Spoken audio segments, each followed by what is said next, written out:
All right, I'm Ben Burgis. This is Give Them an Argument. I am joined by C. Derrick Varn of Varn Vlog. I am going to be joined in a few minutes by Deep State Kuba, who is currently struggling to escape from a kind of detention that the rest of us have never even heard of, because it's only applied for enforcement within the deep state. And also our live show producer, Jordan Dubin, who, just to prove that we aren't going to do this without one actual woman on the panel somewhere. She is eventually on her way. But meanwhile, Varn, how are you doing? I'm okay. It's a nice sunny day here in the Mountain West. Spring has sprung, which is a great day to talk about the failure of the sexual revolution. So, yeah, yes, yeah. This is one of the strangest debates I've ever seen. I often come into these cold, watching them for the first time on screen, but in this particular case, I have actually seen the whole thing before because I saw it in person when it happened. It was at a big theater in LA, and Anna and Waz and I managed to wrangle some free tickets, and yeah, it was definitely one of the strangest things I've ever seen. So the participants are basically two people who came with real arguments and two people you've heard of. So there are Louise Perry, who's like a British conservative, who's actually written extensively about the topic, who is in the "yes, the sexual revolution has failed" camp. There's Sarah Haider, who is I get very IDW-ish vibes from her, but I couldn't, I couldn't tell you much more specifically than that. But, she seems to be not a comrade, although I do think that, a lot of the things she says in this debate are reasonable as far as they go. I have a critique, but we'll get to it. So Sarah Haider is on the no, the sexual revolution hasn't failed side. But also on the sexual revolution has failed side is Anna Khachiyan from Red Scare. And also on the sexual revolution has not failed side is Grimes for some reason. Okay. I mean, the participants in this debate was like many debates I've seen recently. It's like, let's get to people who are Twitter famous, are media famous, let's pick the cool hipsters from who work for the Claremont Institute. But nonetheless, everybody's got a gig, I suppose. And then put two serious people there and then watch them yell at each other. This has been a format now. I mean, that was essentially the Finkelstein Destiny that thing that they have that was because it was Benny Morris and what's his name? I've only seen it written down, Rubin, or anyway, they have two real people, and then three. I mean, I would certainly count Norm as that, but Norm is like a internet famous real person. And then one person who's not particularly internet famous, but or two people who aren't particularly internet famous. On each side, Benny Morris and the man whose name that I'm not sure how to pronounce. But from the bowels of the deep state, we are joined by Kuba. Hello, everyone. Can you see me? Can you hear me? I can, yes. Well, that's an improvement upon 5 minutes ago. Fair enough. Yeah, this is Moeen Rabbani That is the name I was struggling to remember from that. But yes, you're right. It is basically the same format. I should also say that the moderator of the debate was Bari Weiss. So just while we're listing off people, everyone's favorite free speech fan, and as long as you aren't talking about Israel. Yeah, exactly. Yeah. Well, speech is violence in that case, as opposed to actual violence, which is self-defense. Yeah, no, exactly. Yes, the safety, everything that's that's my favorite thing. I'm going to see if I can say this in a way that doesn't throw anybody under the bus by revealing who this was, but I was recently at a friend of mine with an academic job. I was recently sitting in his office while he was doing office hours, and there was a student who came in to complain. Now, I thought that he had assigned Judith Butler like some text in the class. I guess he just talked about her in a lecture. But there was a student who came in to, basically rant about how awful Judith Butler was because this had happened in office hours. And they used a phrase that's going to be burned into my memory until I'm like old and senile and have forgotten everything else, which is that Judith Butler's commentary on Israel-Palestine had, and I quote, raised the emotional and psychological cost of being Jewish. So, that's, it's like all of my favorite things in one package. That there's, like the sort of most annoying kind of lib safetyism, but it's being deployed in defense of ethnic cleansing. Yeah. All right.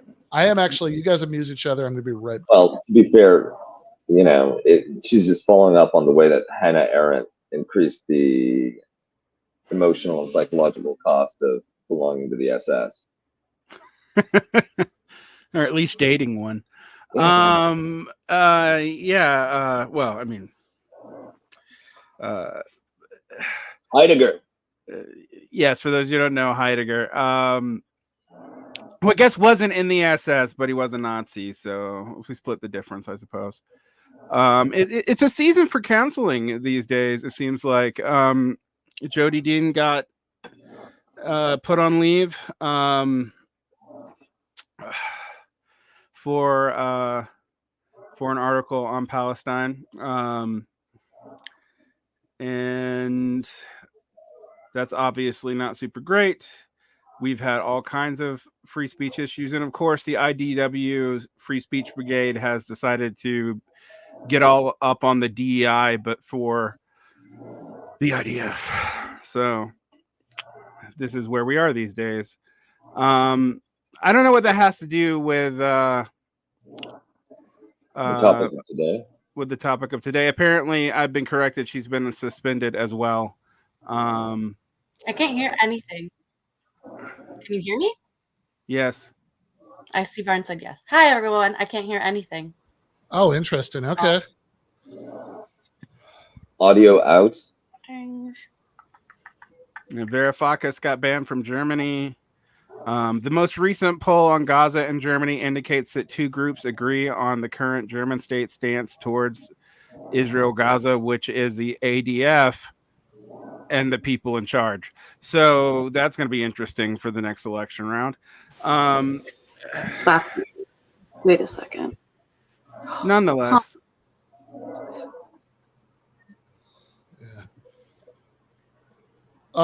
Yeah. No, it is, yes, unrelated to the current topic, and I should say the debate was held on How bizarre is that? it was definitely pre-October 7th. I don't remember exactly. But I think it was maybe not that long before it. It was like early fall maybe. But yeah, that definitely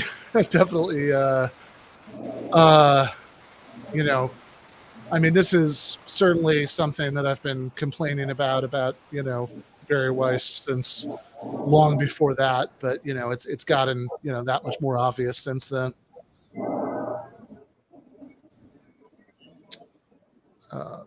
Yeah, I don't know if we should take Jordan off screen while she wrangles with her tech support. I don't know. We got a real grind at the debate vibe right now. Oh, here we go. Now What it's are we working. doing? So You many can hear? things. This is Hello. like the debate Yes, we're now about I to can watch. hear. All right. Yes. All right. So this has been her audio was fine all along. Jordan just decided to do a little bit of high concept art, reflecting, as Kuba says, Grimes' role in the debate. Amazing. Or maybe it was an intelligence tactic, right? Oh, I can't hear you guys. Feel free to talk about me. What was that, Varn? I can't hear you. Oh, I wish I heard. Yeah. Fair enough. Let's do this. It's orange, before you asked, not rosé. Didn't want to be that stereotypical. Orange wine? Yeah, boy. All right. Is that? I'm sorry. I really need to explore this before we start.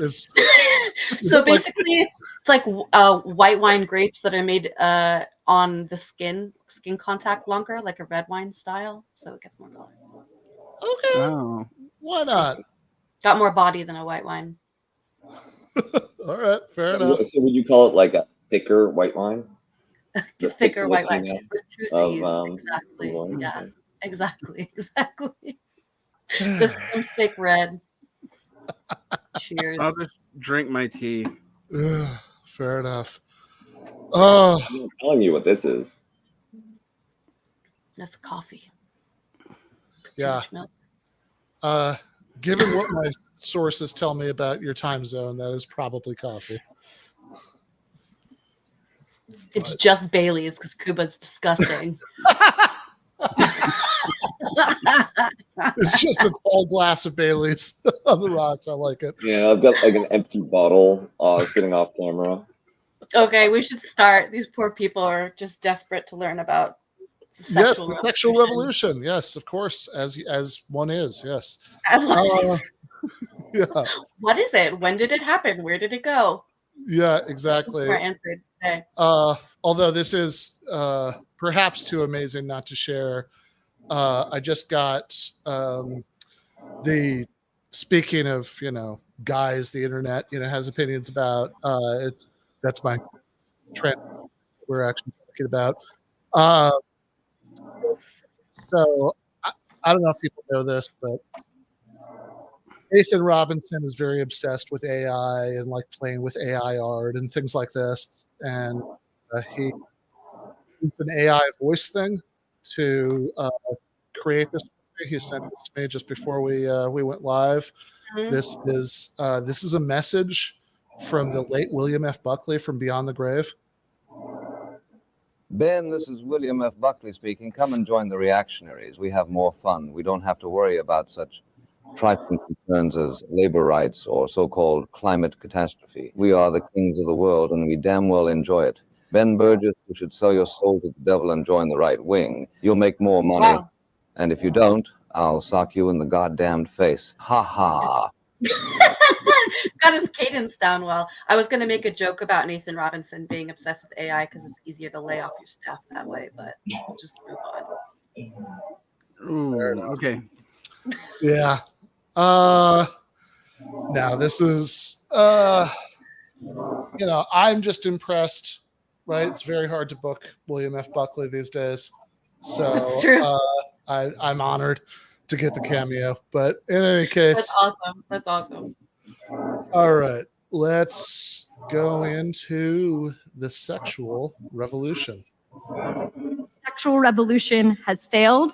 Louise, let's start with you. That podium, when you have 5 minutes for your opening argument, when you have 1 minute left, you're going to hear a little ding ding bell.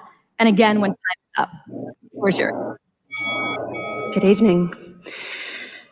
I'm not going to mess about. We've got 5 minutes. So The sexual revolution, I think, is two things, okay, that act in combination. The first is an ideological event, right? That you have the radicalism of the 1960s encouraging a rejection of tradition, a rejection of religion, a rejection of all the bourgeois sexual norms of the past. This is not historically unprecedented.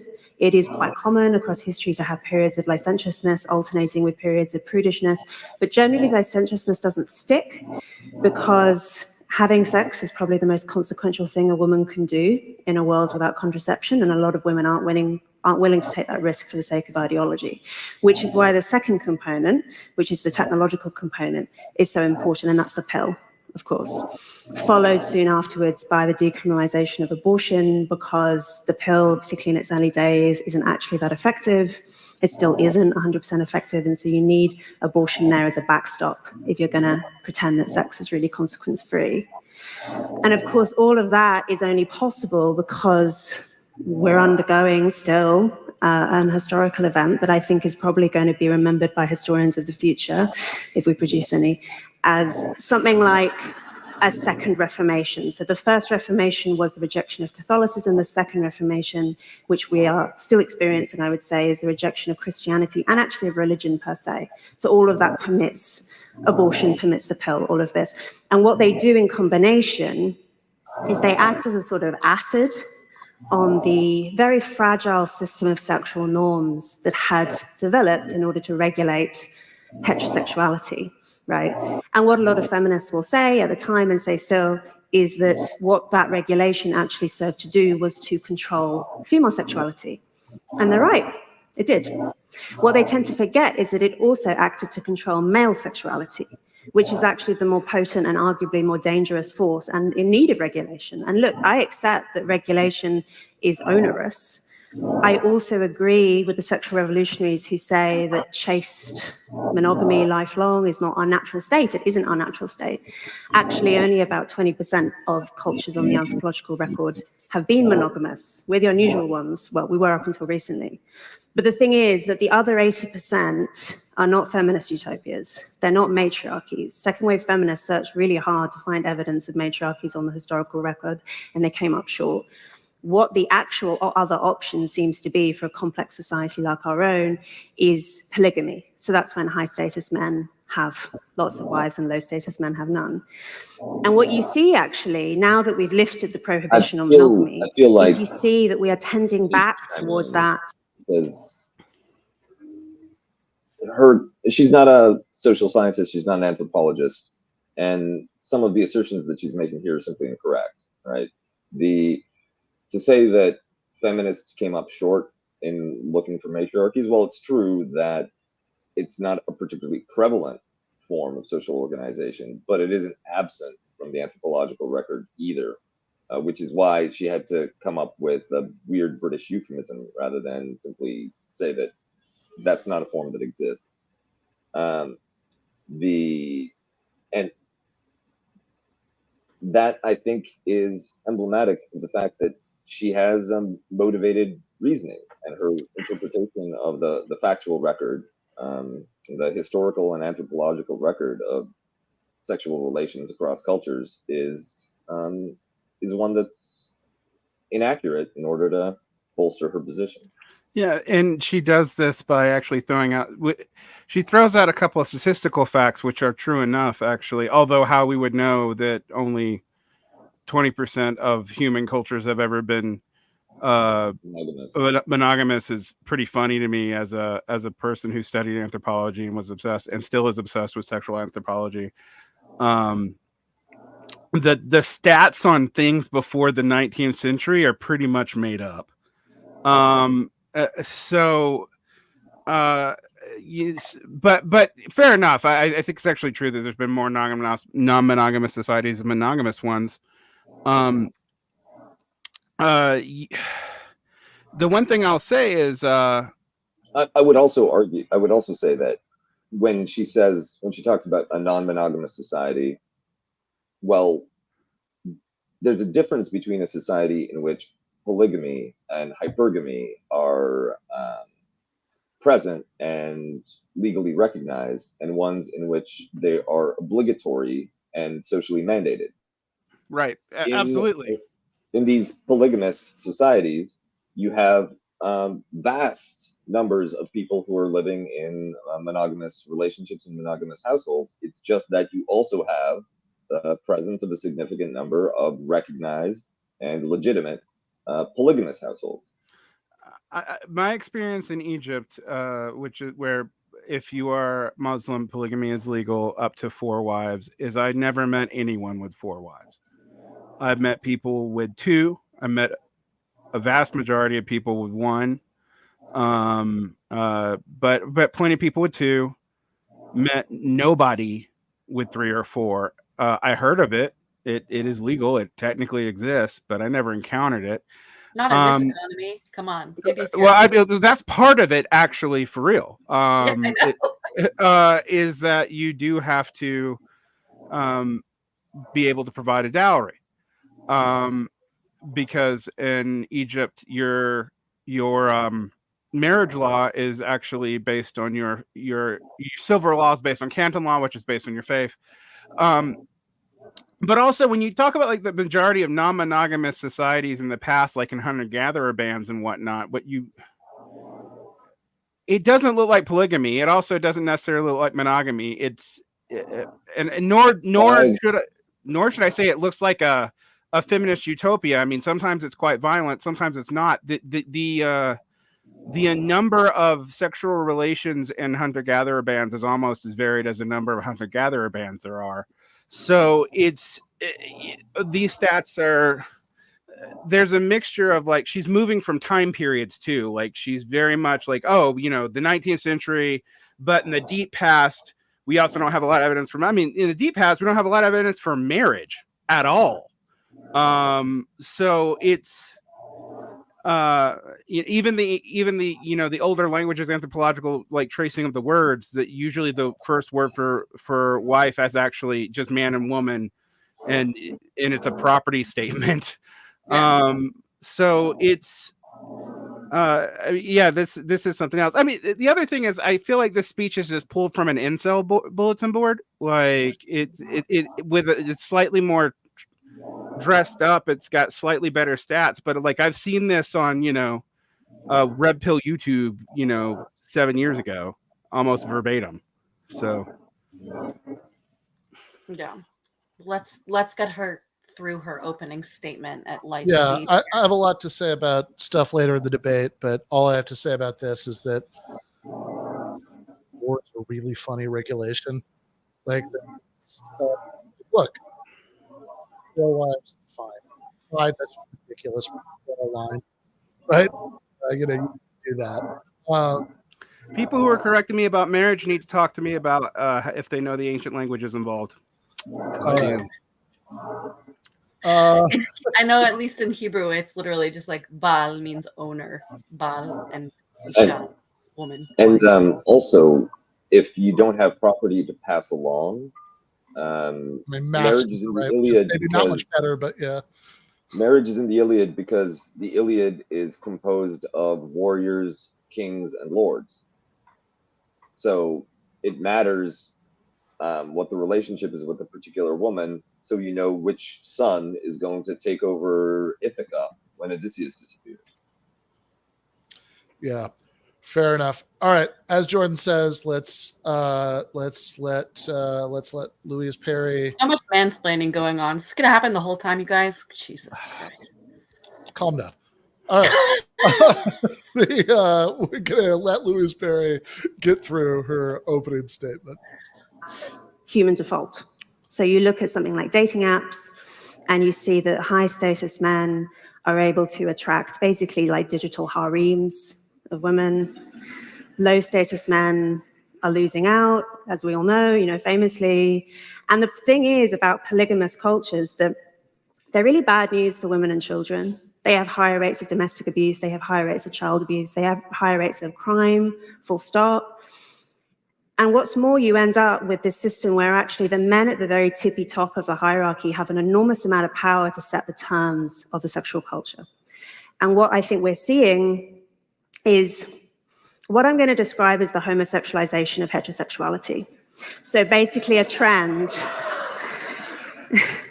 basically a trend towards seeing greater male preferences in the sexual culture. You know, in the same way that obviously you would expect to see in gay male sexual culture because it's entirely composed of men, right?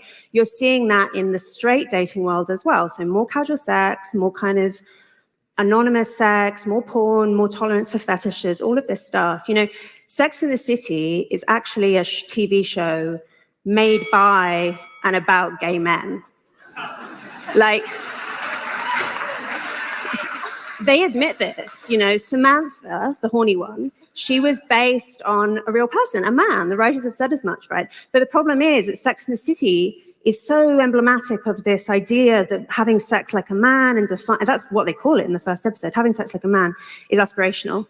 And I've heard from so many women, because they email me all the time, who say that they lent into this. They tried so hard to prioritize sexual freedom, and it made them miserable. Because actually there are profound differences between men and women that I think we'll get onto over the course of the evening. And there's this line from Matthew Arnold that I think about a lot. Freedom is a great horse to ride, but to ride somewhere. Freedom is a good thing in the sense that it enables the good life. But if we can't decide what the good life is, what use is freedom in and of itself? Thank you.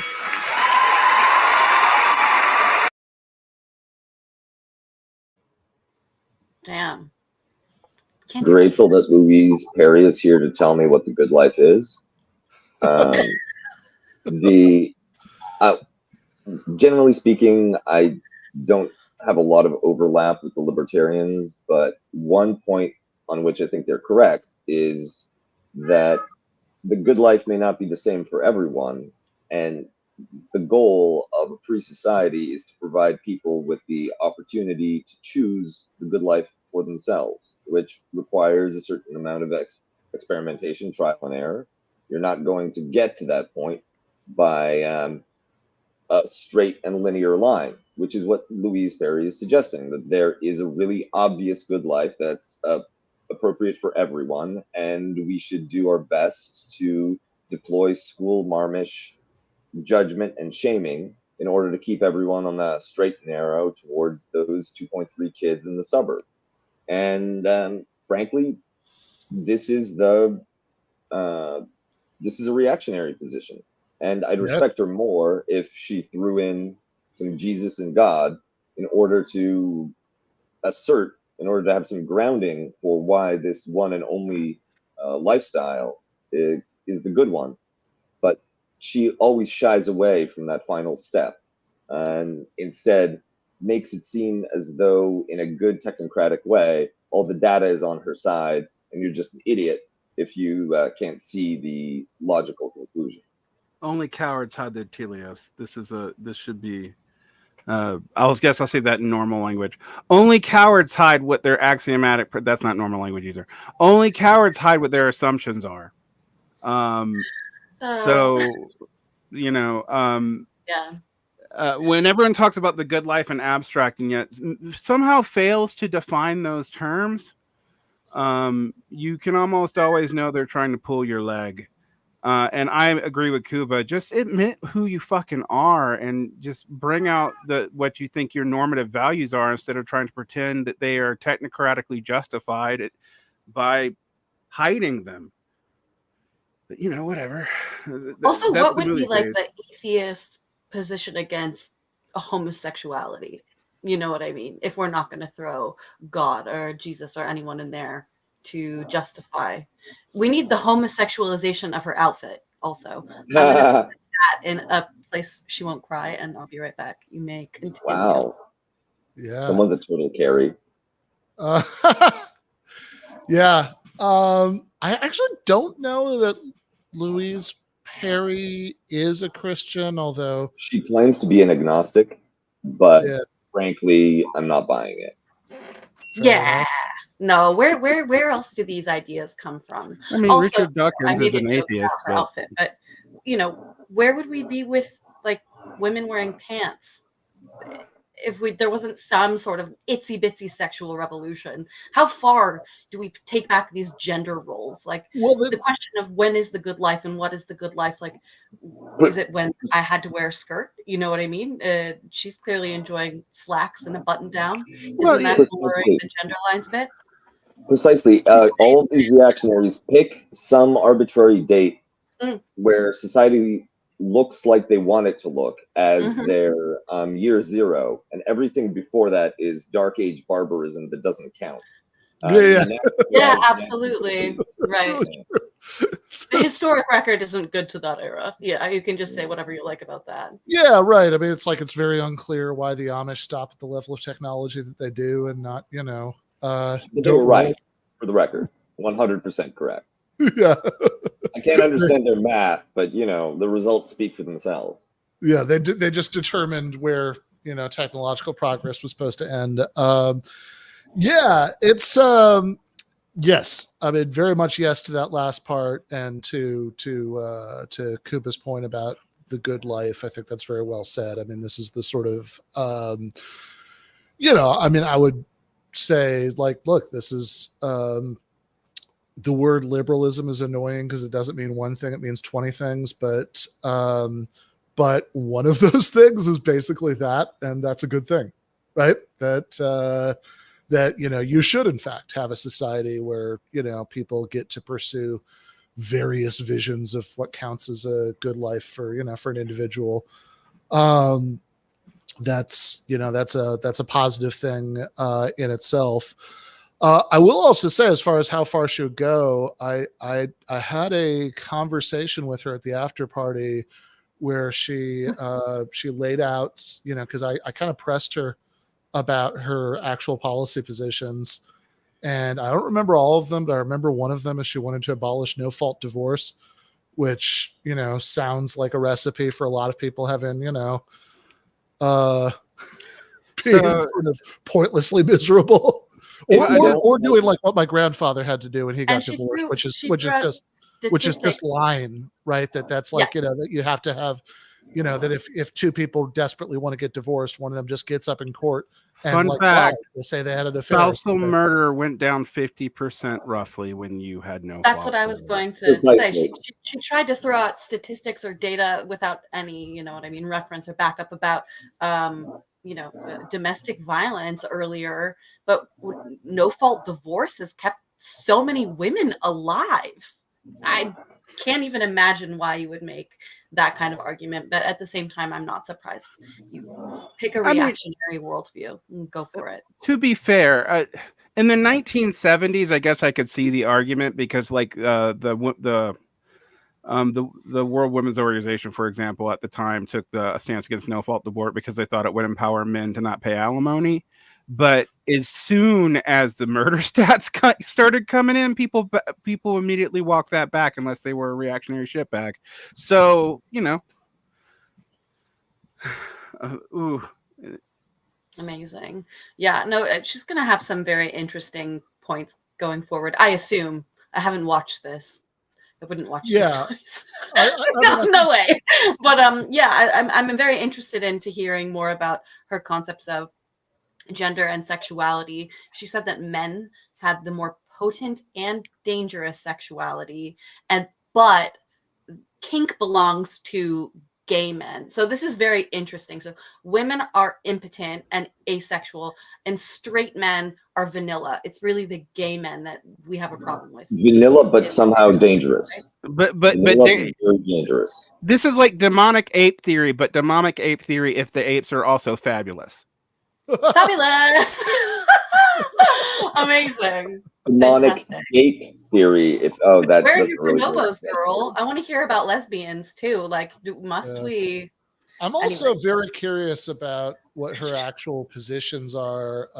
I should have thought to ask in that conversation about gay rights, right? Because it's not even just like Kuba's absolutely right. Reactionaries do always like pick a time that's not in almost all of them. I mean, now, given the glories of Twitter, where you have exposure to all sorts of positions you wouldn't otherwise, you can find people who think that like the Norman conquest is when it started to go wrong. But I mean, they may not be wrong about that, but anyway, go ahead. You can make a case, right? So no, yeah. So, but it's not just that. It's that, like, this is really where I always start thinking about Matt McManus and, you know, postmodern conservatism. It's like that there's also like often weird mixing and matching of time periods, right? You know, so it's, you know, so perhaps, you know, like some things about changing mores in the last few decades are fine. And, you know, maybe, you know, maybe like, you know, homosexuality being illegal like it was pretty much everywhere, not so very many decades in the past, would be going too far, you know, but I'm just guessing here. I don't know what her actual positions are, but it is an interesting question. We do need to remind ourselves that homosexuality was illegal in like half the states until the late 1990s. Like, I mean, that's, and yeah, the last states not until like 2002, right? That's when the Supreme Court, the Lawrence versus Texas. Yes, when Lawrence versus Texas went through. Yep. Yeah. And that's literally, we're just talking about like sodomy. Amazing.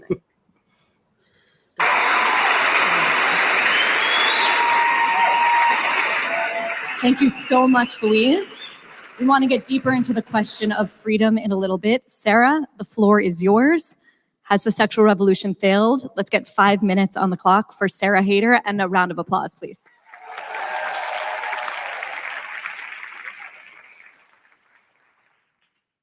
Hello, I am Sarah Haider, and tonight I will argue that the sexual revolution did not fail. First, I'd like to call attention to the fact that this resolution does not say, has the sexual revolution had some bad effects? If it said that, then I would be sitting alongside Louise, who is calling attention to some important problems in how we think about sex and sexuality. Instead, the resolution is so much more drastic than that. Has the sexual revolution failed? Which means that it has either made no difference in our lives, which is obviously not true, or that it has made them worse off. This is the standard that you have to use to judge whether or not it has failed. And there's no doubt in my mind that we are much, much better off on this side of the sexual revolution. And tonight, I hope to convince you of the same. I think the sexual revolution is being mischaracterized and scapegoated and blamed for problems that couldn't possibly be its fault. First, though, let's talk about what it is. I agree, I think, in broad terms with Louise's definition. First, that the sexual revolution has two components. Main component is a technological advancement, birth control, and then a change in sexual mores that accompanied it, that were allowed for by this new technology. These mores are widely thought of as mainly a destigmatization of casual sex, but I think that's really misleading, as casual sex was not anywhere near as consequential for men. Instead, I think we should be more precise. It was a destigmatization of female participation in sex outside the bounds of marriage. After the sex revolution, sex was not automatically a cause for a woman's ruin. This decoupling of sex from reproduction also allowed for, in the first time in human history, a new understanding of sex as something that could be about pleasure. But like before, this new understanding was largely for the benefit of women, since men cannot reproduce without orgasm, his pleasure has always been relevant. That's not the case with ours. In other words, before the sexual revolution, it never mattered how women felt about sex. This is why it's so hard to accept the logic that's shared by many in the anti-sex revolution camp, that the sexual revolution has been bad for women's ability to say no to sex. They're just being pressured to say yes all the time to hookups that they don't want. But it couldn't possibly be the case that sex is more coercive. Now we have to think about, what can that be compared to exactly? The storied past, where our great-grandmothers were having countless orgasms with no coercion whatsoever? It's important to remember that before the sexual revolution, women were restricted from education and the workforce, both because they didn't have the option to delay their reproduction and because discrimination against them was legal, often justified on the grounds that they were expected to get pregnant. How is it possible that these women who were living with husbands they could scarcely divorce and they couldn't survive without anyway, how could it be possible that they were being less pressured into unsatisfying, even painful sex than modern women? Also relevant, prior to the 1970s, rape was legal in every state in America if you happened to be married to your rapist. Before then, married women by definition gave consent, and unmarried women found themselves branded as morally and psychologically disturbed if they chose to have sex before marriage. In other words, consent was a matter of legal status, granted by a court and a priest, not given by a woman or a man. Opponents of the sexual revolution might also say that today young girls are newly encouraged to commoditize their sexuality, to sell it on the marketplace. But this again shows remarkable ignorance of the conditions that we lived in prior to the revolution. While it can't be denied that some women today trade sex more openly and directly, it's true, open OnlyFans exists. In a world before a woman could get properly educated, couldn't really hold down a job, couldn't control her own fertility, what other option did she have but to commoditize sexual access? Fundamentally, what exactly was every single woman doing when she married, if not trading her body for material support? Access she wasn't legally allowed to deny after the fact.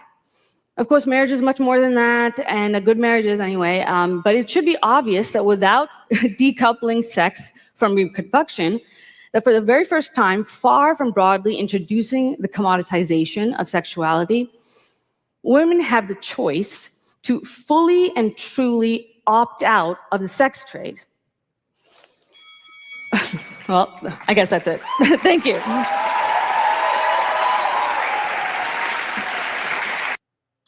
I wish I knew where that one was going. Yeah, I was also saying, I wish that she hadn't made historically fallacious arguments as well. Like, for example, the valuing of female orgasms, it goes back and forth in history kind of greatly, but both Aristotle and Galen, because they had I'm not going to go into how they thought conception actually worked. It was male and female sperm congealing theory. But because of that, they actually thought the female orgasm was important. And they also thought that it was a way to cure hysteria.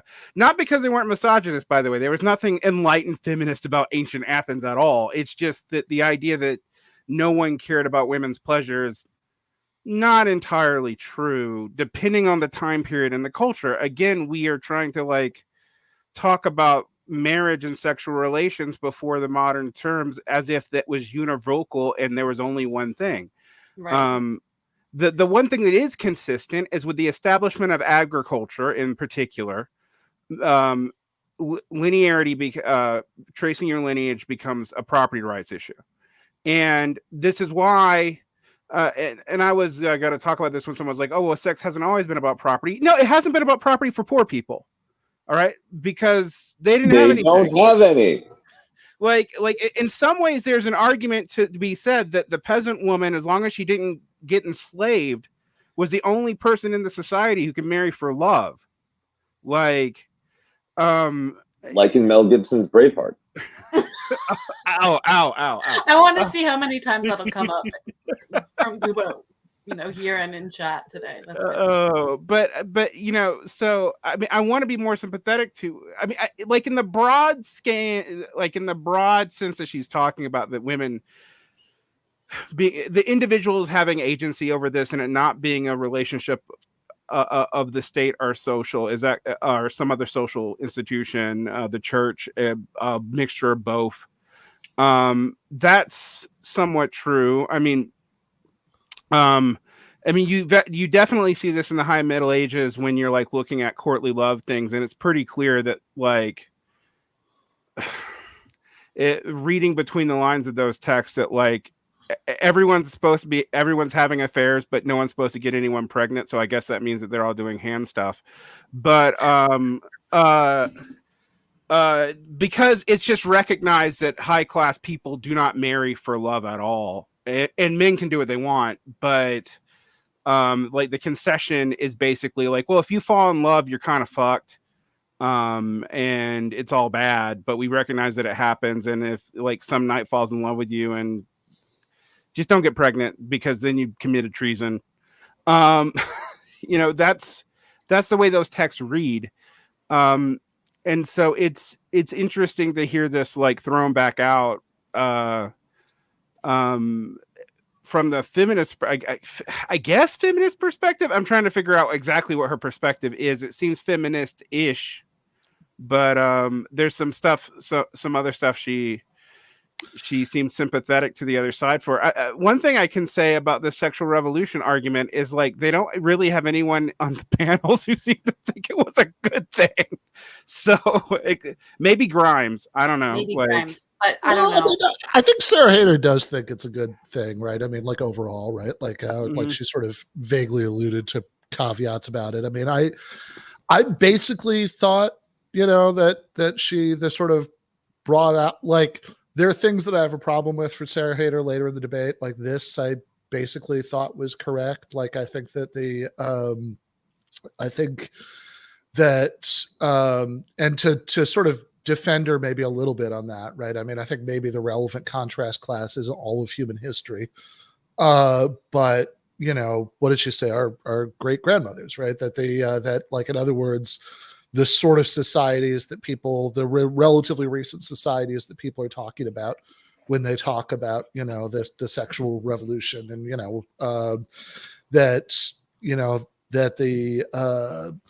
that having like a destigmatization of sex outside of marriage and, enabled by the technological progress of contraception, that seems like a net positive for women. That seemed like the gist of her point. But it was interesting because I was listening to Louise imply basically that that women would have instantiated monogamy as if they had any say in the matter. I mean, like, if anything, like if anything, if we look at like what would have caused those like relatively monogamous marriage laws, it seems to be a social contract between different classes of men, honestly. So it's like, because yes, I've got something on that, but please go on. Yeah, go ahead, Kuba, because I was about to talk about ancient Rome, and you can save me from boring the audience. So I think you guys should meet in the bathhouse actually and talk about it there for sure. The Hammam, thank you. Mehmet II sacked Constantinople. But in China, it was the PRC, the Chinese Communist Party, that ended polygamy, right? Back in the Chiang Kai-shek days, it was legal and socially acceptable for high status men to do what Louise Perry was describing, 3 wives, 5 concubines. But the reason that the CCP ended polygamy was not a feminist. The practical purpose and the political benefit didn't come from the change in the relation of women. It came from all of these poor, working class, agrarian, peasant men who had been excluded from the possibility of reproduction, the possibility of family formation. And now that monogamy was the norm, it freed up a whole bunch of women that might have gone to high status men into relationships with unproperty men. And a lot of times those marriages were extremely coercive and had the exact same pathologies of domestic abuse and spousal rape that you had in the West before no-fault divorce, before divorce laws were opened up. And it was a deal between the CCP, the leadership of the CCP, and these womenless men. The women weren't really asked their opinion.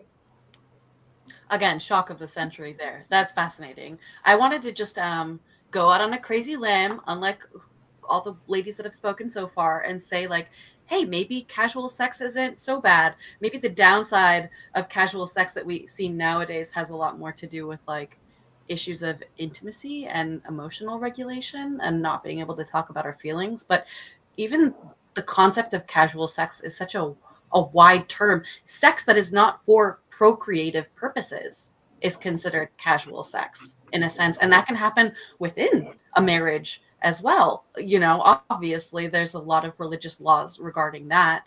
Also, casual sex can be when the woman wants it and her husband doesn't. You know what I mean? The consequences of sex. Gandhi's wife. Before. What's that? Gandhi's wife, Mahatma Gandhi, was married, and at some point, in order to pursue greater spiritual purity, he devoted himself to chastity, right? Yeah. And where does that Chastity, lead for she Mrs. strips Gandhi? down the street here, I think. I know her. Yeah. Go on. Yeah, and so if you're in a monogamous relationship and your partner just decides that they're not interested into that anymore, well, maybe if you did the dishes every once in a while. Jeez. Well, that's the thing, right? Like sometimes it's not the woman, and where does that leave her, right? Yeah, like you said, not everyone has Talmudic law to like. Yeah. I mean, to be fair, again, not saying that the Talmud's woke because it's not, but there's like a list of prescriptions about how many times a man must have sex with his wife upon her request by his profession in Talmud. In the Talmud. So, like, we know you're home after 5 p.m. Right. Yeah. I mean, so it's actually interesting, you know, culturally going through different cultural documents about who's considered the frigid partner. Women being considered the frigid partner is actually a 20th century thing, even in Western culture. Like if you read stuff from the 19th century, they're always like these damn women, and they always want sex, and it's like, okay, dude, you're just projecting. But like it is like you see this shift in about the middle of the 19th century, actually, where women move from being seen as the temptress to being seen as the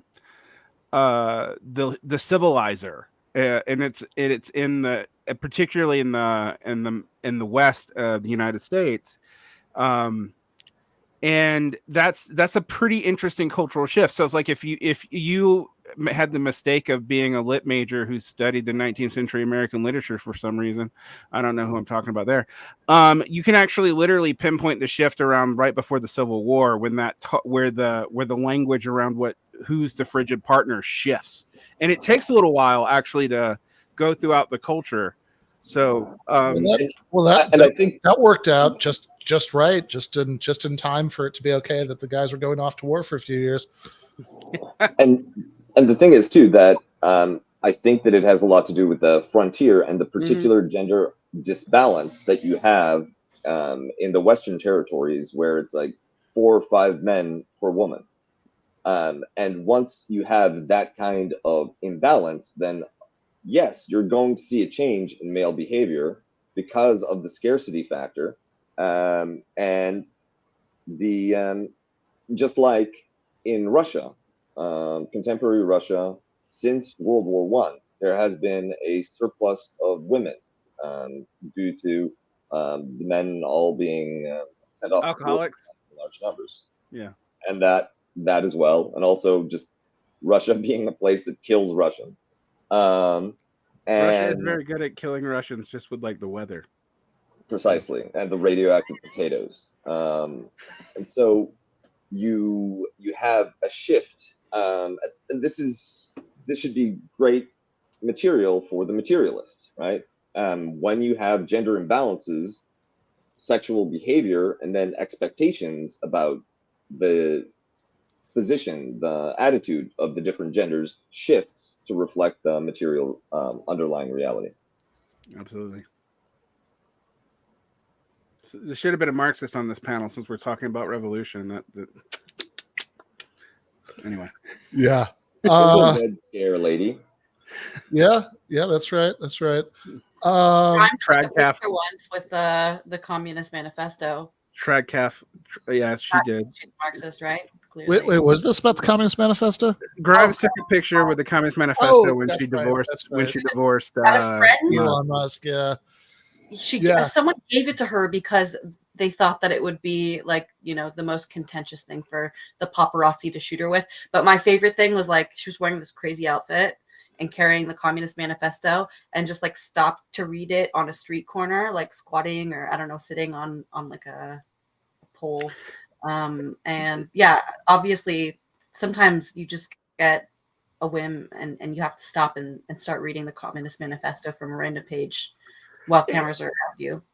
Well, It's look, happened to all of us here, at least. sure. twice. I mean, you know, I guess Communist Manifesto. If you're a pop star, I mean, I think that I think the rest of us, you know, you just like you just have a knapsack with all 3 volumes of Capital. So like whatever, you know, whichever one happens to, you know, like you for whatever impulse you happen to get, you know, you can start reading that.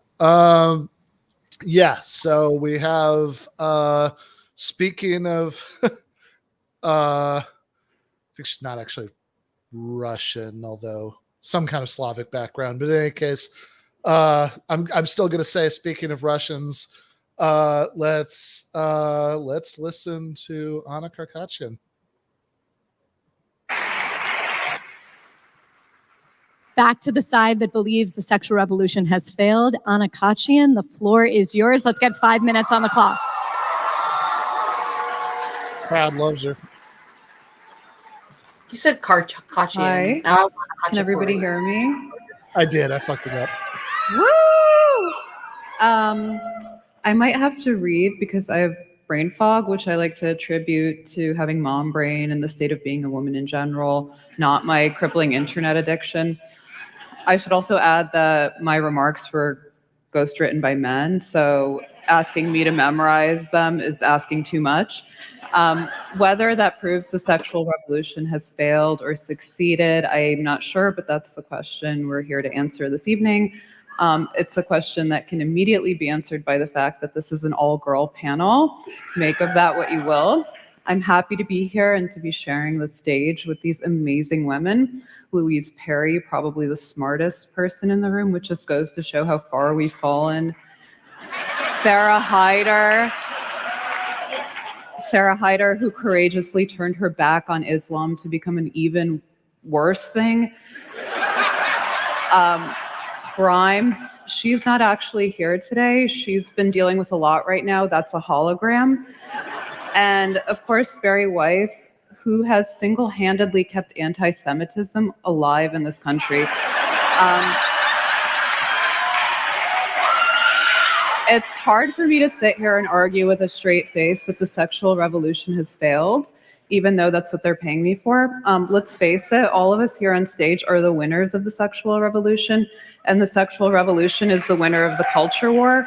We finally found a way to have it all, and yet we're still not happy. Nor can I claim, as my partner has, that the failure of the sexual revolution comes down to the fact that what originally started out with the goal of liberating women now mainly serves to benefit men.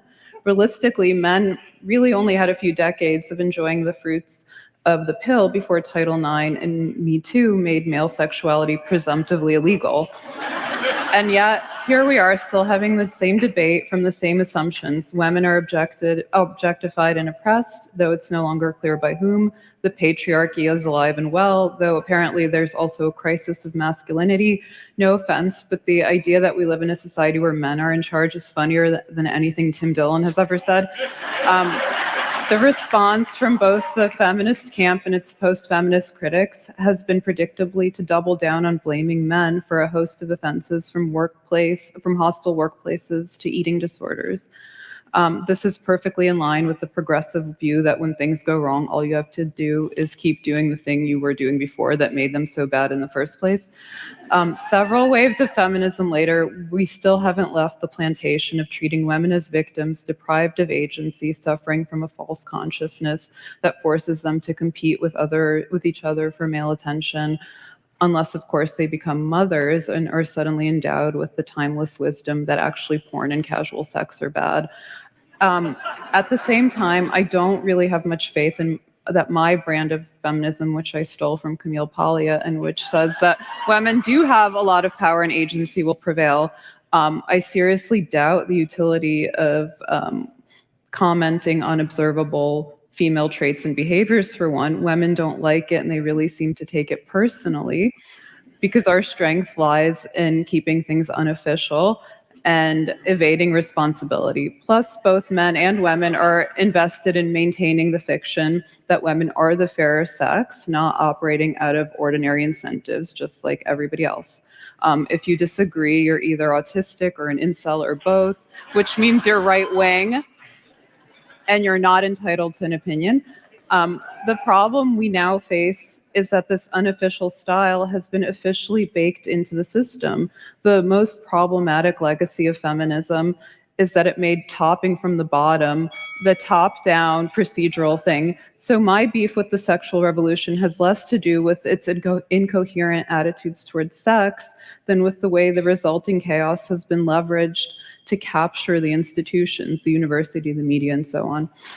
What this means in practice is getting rid of the sexy 60s counterculture stuff while keeping the sexless school marm HR department stuff.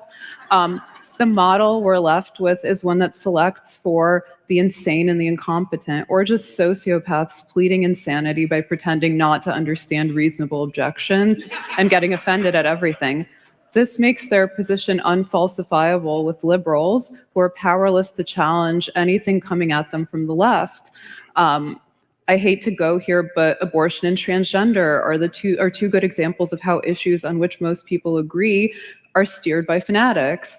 The question then becomes, can you criticize the sexual revolution without questioning the entire feminist project, not to mention progressive ideology itself? If the sexual revolution failed, it failed because it won. Thank you. Wow, that last statement was like the perfect recap of everything that she just said, I think. And I can't tell what side she's on. I know what side she's on. I know this much about her. I've never watched Red Scare. I find those two to be like the most disingenuous people I've ever seen in my life. And it's cute and fun to be ironic, isn't it? And not mean anything that you say, except mean it a little bit, except not. So, wow, fantastic type 5, Anna. Really amusing, cute work. But the thing about abortion and trans being led by fanatics or friend, what? I think what she was saying was the conversation. I think it was like a centrist point. I think like the conversation is steered by fanatics. I hate to say it, but she's my favorite right now, and I really don't want to disagree with you, Jordan, because I'm kind of frightened of it. But yeah, like, amen, sister. You go, girl. Yes, queen. I think that the when she talks about abortion and transgender rights being hijacked by fanatics, when it comes to whether children should transition, for instance, I think that there is room for reasonable disagreement, rather than having a blanket. A 3-year-old can decide their gender. That's not even what she was saying. Like, both of those things are issues of bodily autonomy, and that's something that matters to men and women. Like, just to put it in the simplest possible terms, you know what I mean? Like, I thought it was cute and funny, but she could have stood on either side of that podium and said those things for amusement. I agree, absolutely. And since you haven't watched the debate, I don't want to spoil it for you, but she does as well. Right. No spoilers. Yeah, no, that's right. Like, I think that she's whatever else is true here. Grimes, we'll wait to talk about Grimes until we get to Grimes, but like Louise Perry and Sarah Haider are the people who came prepared to actually do a debate about the sexual revolution, and Anna came to do shtick. And as far as I'm aware, Grimes came to be like what's the word? I don't know. Make fun of herself. I hate Called to herself say it. dumb on a number of occasions. I've only seen clips of her speaking for this. Self-deprecating, excuse me. Grimes is not good at this kind of thing. However, in some ways, again, I hate to spoil it, but she's got the most material. She's the only one who brings political economy into this. So That's actually true, and this is my main complaint about this. Was the main complaint about my debate about the debate? Like I had at the debate going to see it, like, you know, my experience of the debate. I mean, Anna Kasparian was like sitting with me, and there was a lot of us like grumbling to each other about the fact that everybody was pretending that material conditions didn't exist. And that's kind of like the Sarah Haider stuff. I mean, whatever, you know, we never got to Varn's point about ancient Rome, but you know, whatever sort of historical you know, objections you can make, right? Like I think as a sort of broad stroke statement about the 20th and 21st centuries, you know, I you know, as just kind of a statement of support for that sort of baseline liberalism about, you know, individual choice. I basically think the Sarah Haider thing was fine, right? But I also think that as it goes on, Sarah Haider sort of, again, joins the other team in pretending, or maybe not pretending, not to know that material conditions are a thing, right? That like that some of the things that people are arguing about might not just be a matter of sort of ideology or cultural choices. But yeah, no. So I guess actually that is true. Grimes is the only one who brings it up. She brings it up in a very, as you say, she's not good at this. But Red Scare, I mean, I will say, like, Red Scare is weird. I tried to listen to it several times in like 2020, I guess, 2019, 2020. Like back then, it was sort of widely, and I think not entirely inaccurately, perceived as sort of left adjacent, right? Sort of in the way that like Cumtown is left adjacent. And Doug Lane used to tell me I should listen to it, and I used to make fun of him because I thought it was like taking ketamine. But yeah, I mean, like Michael Brooks was a Red Scare fan, right? Like back then, right?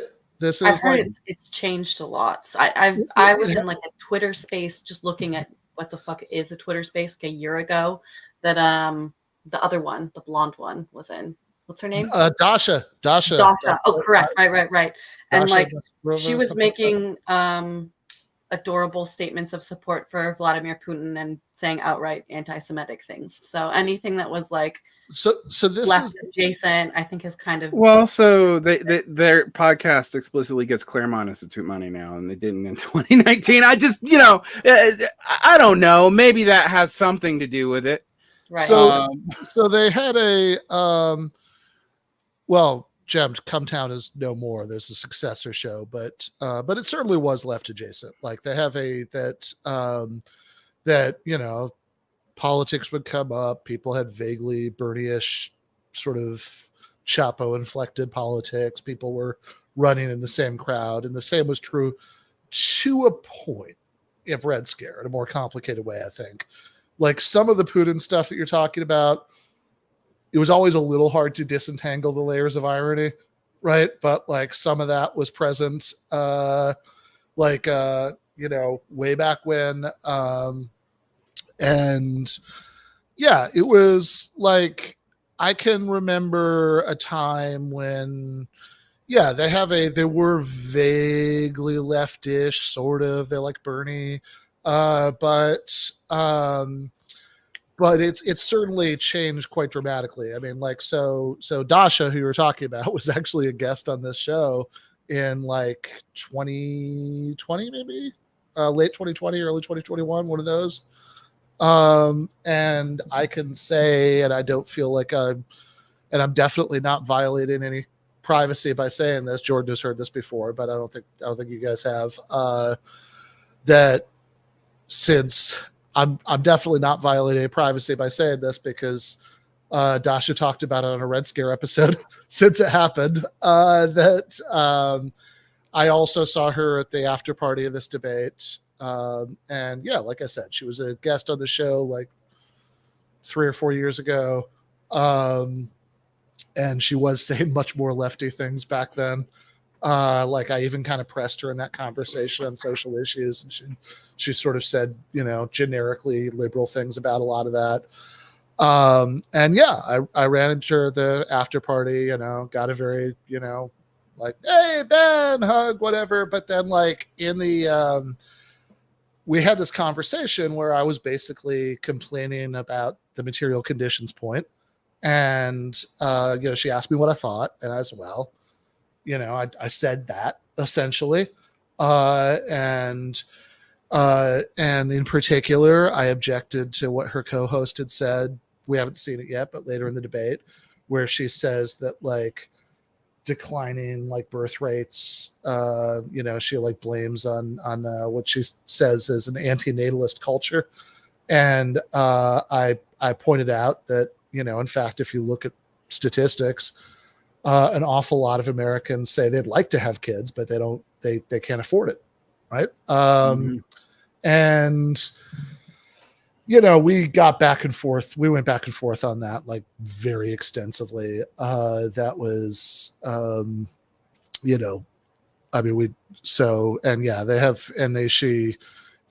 came up on Red Scare. They had, they did, it was actually on their, they do this thing like once a year. It's the Love Line episode where they like people call in for like dating advice and stuff. And I heard that I was mentioned on there. I was like, oh God, what's this gonna be? And it was Dasha describing this conversation. I don't remember how it related to what the caller said, and saying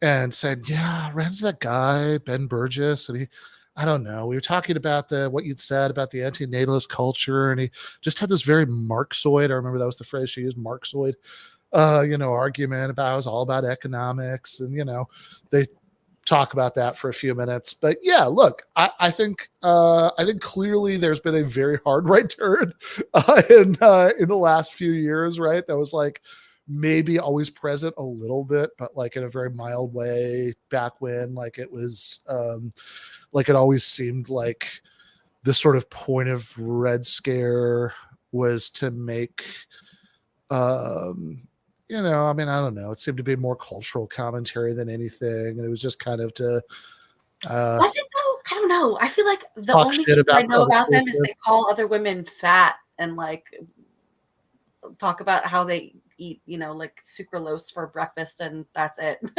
And smoke cigarettes. Like, you know what? You can be Red Scare and come from like a left-wing perspective once upon a time and go into like red pill scare, which is what it seems to be more like now, and be disingenuous and insincere and cutesy ironic the whole time. And I feel like probably you get a better bag from being a pick-me for fascists. Yeah, that's fine. That's fine. Good for her. Talk about being like tradcath and taking up all of this awesome like imagery from like Eastern Orthodoxy, which was a mistake on her part, but like go for Russian Catholicism and also like prance around in your panties and then come support your podcast mate who makes incoherent statements that could go either way on the failure or not of the sexual revolution. And I don't know, like it's all over the place, but yeah, I don't have higher hopes for Grimes. So I believe that the church that both of them, certainly Dasha, are part of, is like there are multiple people on the panel who know better than I would, but it's like the Eastern Rite Catholic. She's a Byzantine Catholic, which is I'm going to be Eastern Orthodox, but like so which will make Cuba's people happy, but like exactly. We invented it in order to domesticate the Ukrainians. How did that go? Never mind. Don't answer that question. We'll find out in a couple of years. right? Like, apparently, it went so well that even Ukrainian Jews are now on our side. Amazing. There we That's go. how you know you won. So the unate Barazov is what we have here. Yeah. Anyway. Also, at a certain point in this conversation, been talking for a long time. I remember, I think we've been talking for a long time. Then I talked to somebody else, and then she, I turned back to talk to her. She's like, "Ben, do you think I'm a fascist?" And it was like in kind of exactly that tone. I was like, "Oh, it's like, do you think I'm a fascist in the same tone as do you think that these pants make me look fat?" Yes, very much that. Yes.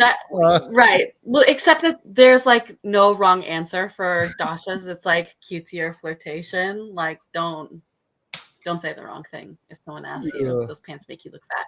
Actually, I take that back. It depends what era we're in. Within the last like 5 to 10 years, the only correct answer is like, yeah, go girl, like thick with 2 C's. Now it's like, no, you look like a supermodel. Yes, but Lizzo fat. Yeah. This conversation makes me want to go back to doing heroin. Let's this conversation makes me want to try. All right, let's do it. All right. Nobody do any heroin. Let's watch Grimes.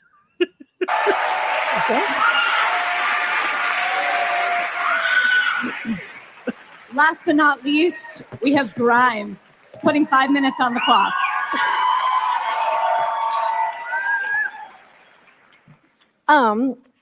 Okay, I'm not good at reading or public speaking, but and that was really good.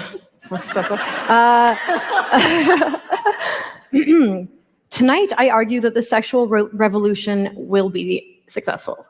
A revolution is a bomb, and violence cannot be a success in and of itself because violence is a means to an end. But the sexual revolution is incomplete and therefore much nearer to success than failure. Revolutions historically fail when their violent nature becomes their identity, but they succeed when an improved culture is rebuilt in their wake. So really bad at reading off of paper. Like this is an issue all through high school. So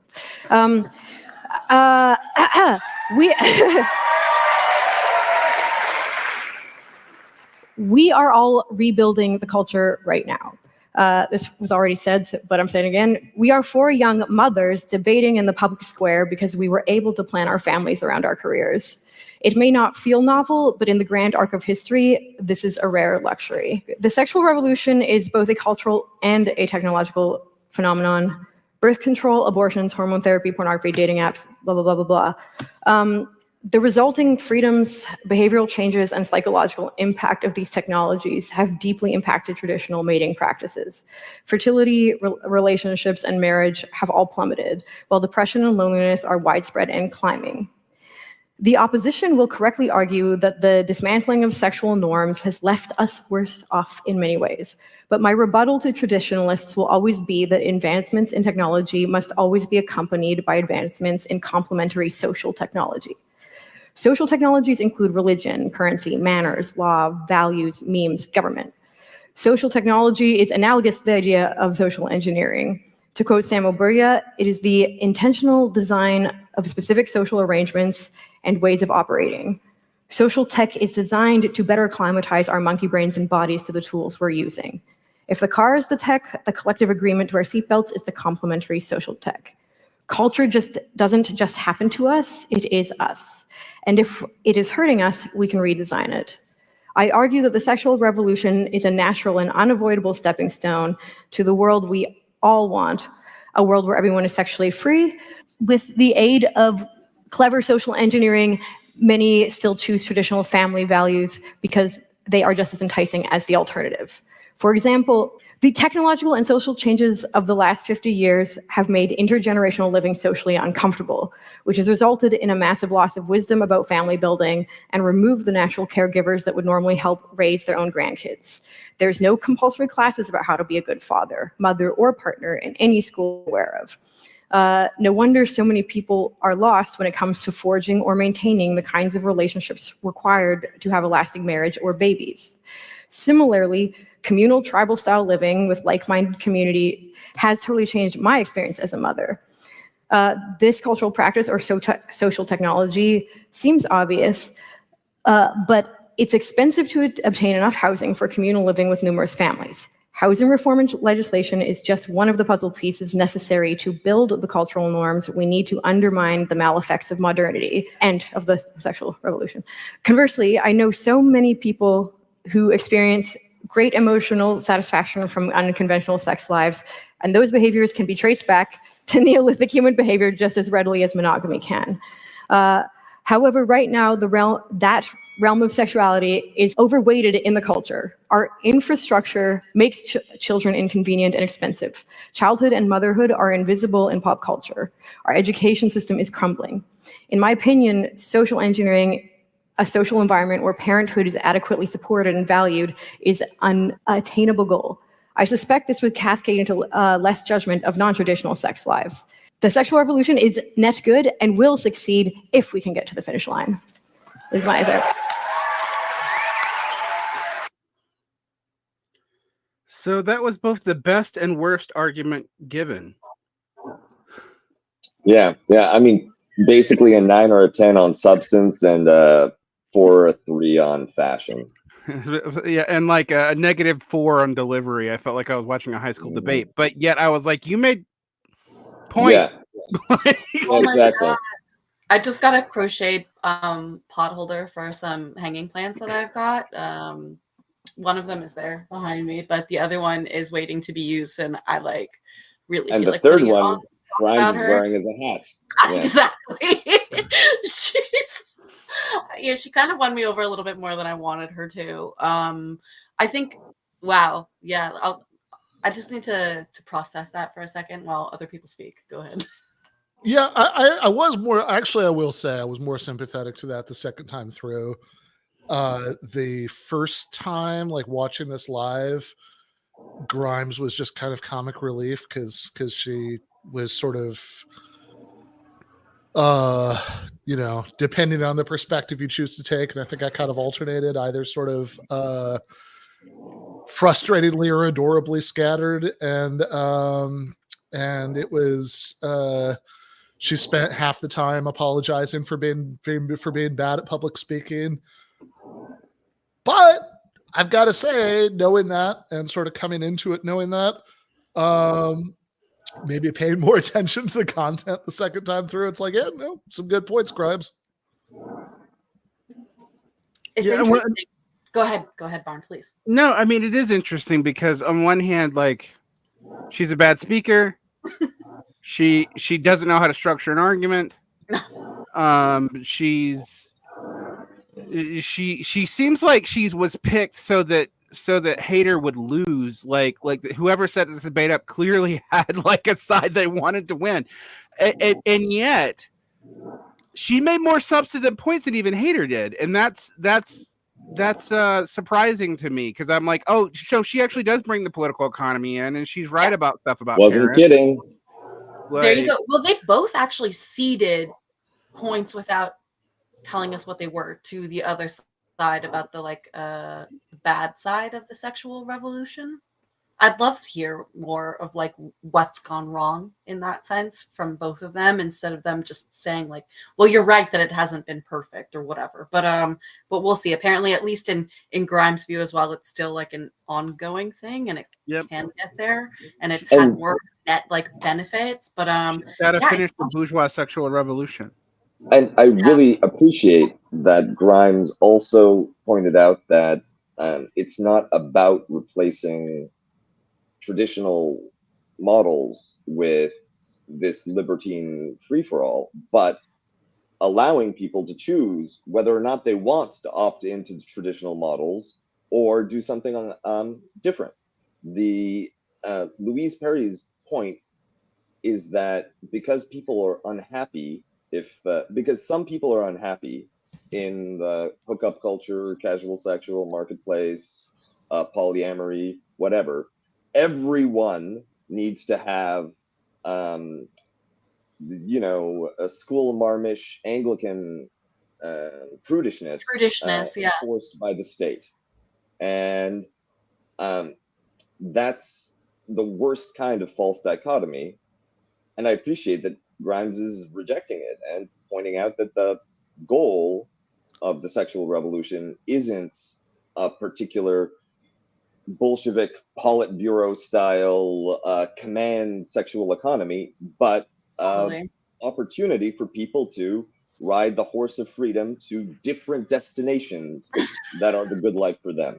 But where are you going? That's what matters. That's so funny too. I loved that from the Louise person. It's like, what about that whole like it's about the journey, it's not about the destination. But never mind, that's just a stupid point. That sounds like somebody whose destination is hell. Look, absolutely. Also, I think wearing like a high-collared, long-sleeve lace top shows that you can be prudish and licentious at the same time. Thank you very much. But beyond that, look, I'll say in defense of Louise Perry, I feel like I could fix her, but thank God someone had to say it. I think that it's not going to be me. I'll tell you what. But yeah, no, actually, somebody pointed out in the chat at the time when she said that about the horse and the destination. This is Charlie Kirk's view we watched on the show once, that that's the bad French kind of notion of freedom, is licentiousness, that the sort of people who've read their, I don't know, Benjamin Franklin and Thomas Aquinas and whoever, like understand that, that freedom is good when it's ordered toward virtue or something, which sort of sounds like a way of saying that, that it's okay to have choices so long as you make the correct choices. Well, that's the thing, right? If you look at the origin of liberal society, and especially in the Protestant countries, especially in the UK, England at that point, the people who were some of the most ardent advocates for religious freedom were actually fire-breathing fundamentalists. They just happened to belong to a disfavored sect. Right. So they needed religious freedom to open the door for them to then topple the incumbent power and force everybody to very freely and rights respectfully go their way. Yeah, I mean, what's the John Calvin thing about why it wasn't hypocritical for him to assist in the persecution and burning of heretics in Geneva? That just because the Pope prosecutes the truth doesn't mean that I shouldn't prosecute error. Lovely. Yeah, no, I mean, I think that, but I think the thing, I really want to sort of circle and underline your point about the horses being able to go to different destinations, and perhaps not the same destination, in fact, would not lead to flourishing for everybody, right? And then I, as the one anti-liberal on this panel, yeah, please, like, by all means, if you want to speak up for the Bolshevik sexual Politburo, let's hear it. As the good anti-liberal on this panel, I actually find it interesting the assumptions that non-monogamous cultures are somehow like licentious is kind of funny to me, because, and I don't just mean this in like the Louise Perry like polygamy way, again, anthropological research on this stuff, you look at the Maso the Maso is the one everyone knows because Christopher Ryan wrote about him in Sex at Dawn, but there's a bunch of groups that have various non-monogamous relations, various matrilineal relations. Notice I said matrilineal, not matriarchal. Matriarchal societies are fairly rare. Matrilineal societies are actually pretty common. There's also polycentric societies where it's clear there's matriarchs in certain contexts and not others, but nonetheless, very few of them are like a total fucking free-for-all, because people tend not to do that for a variety of reasons. And I find it very interesting that basically the model that's implied by Louise Perry, and someone kind of brought it up, is actually, it's not just gay culture, it's gay culture under the period in which it was illegal. So hookup bringing you culture back to the bathhouse. was all like backroom bathhouse behavior, just like we were talking about with like the shift on who the sexual burden was on when you change the political economy and unbalance the genders in a regional area. You know, like you have massive amounts of horny men and like, you know, one brothel and 2 women in the city, and that's it. If you've ever been into a city at the West during an oil boom, that can still happen. It's not fun. You can very much see like there's mediating conditions in all this that, and Grimes is the only person who kind of hinted at it. Like she also talked about like, oh, there's all kinds of stuff we see in the ancient anthropological record, and she's right about that. Like we see wild shit. So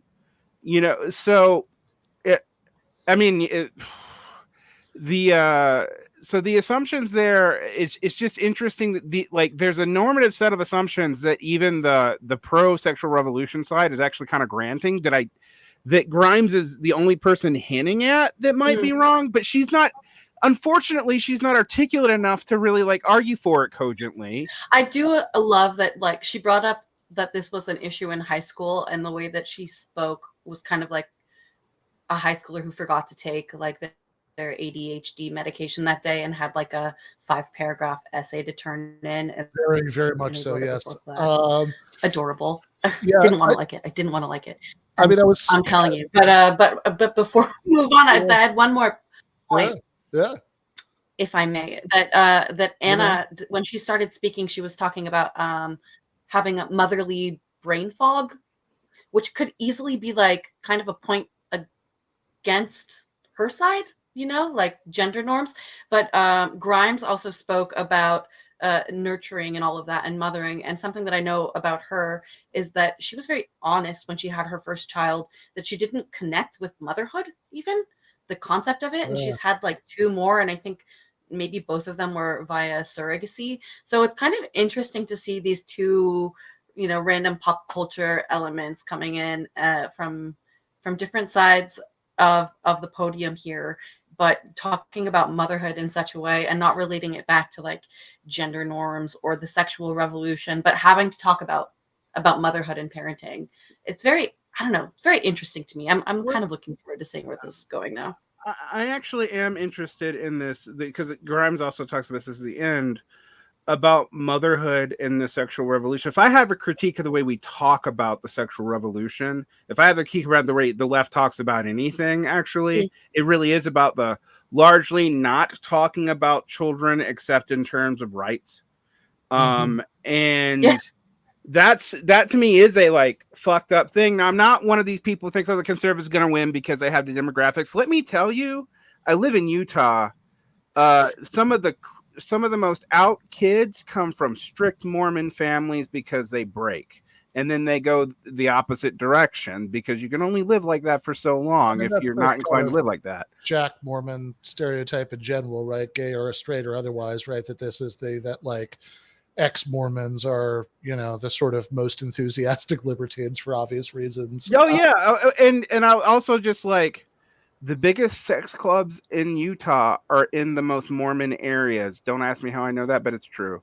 So there's an underbelly to this too, that I just think, that like this is presented just fundamentally dishonestly. Like, if you like look where all the swingers clubs are, they're almost always in conservative areas or on military bases. I mean, like it's just there's a conforming to what we think cultural realities are versus what they actually are, and like Anna, at least I know she knows this. Like, is triple iron and like is dime square pilled as she is. This cannot be news to her. So, yeah. So going, back to my interrupted pan to liberalism. That I think that which also connects to the conversation earlier about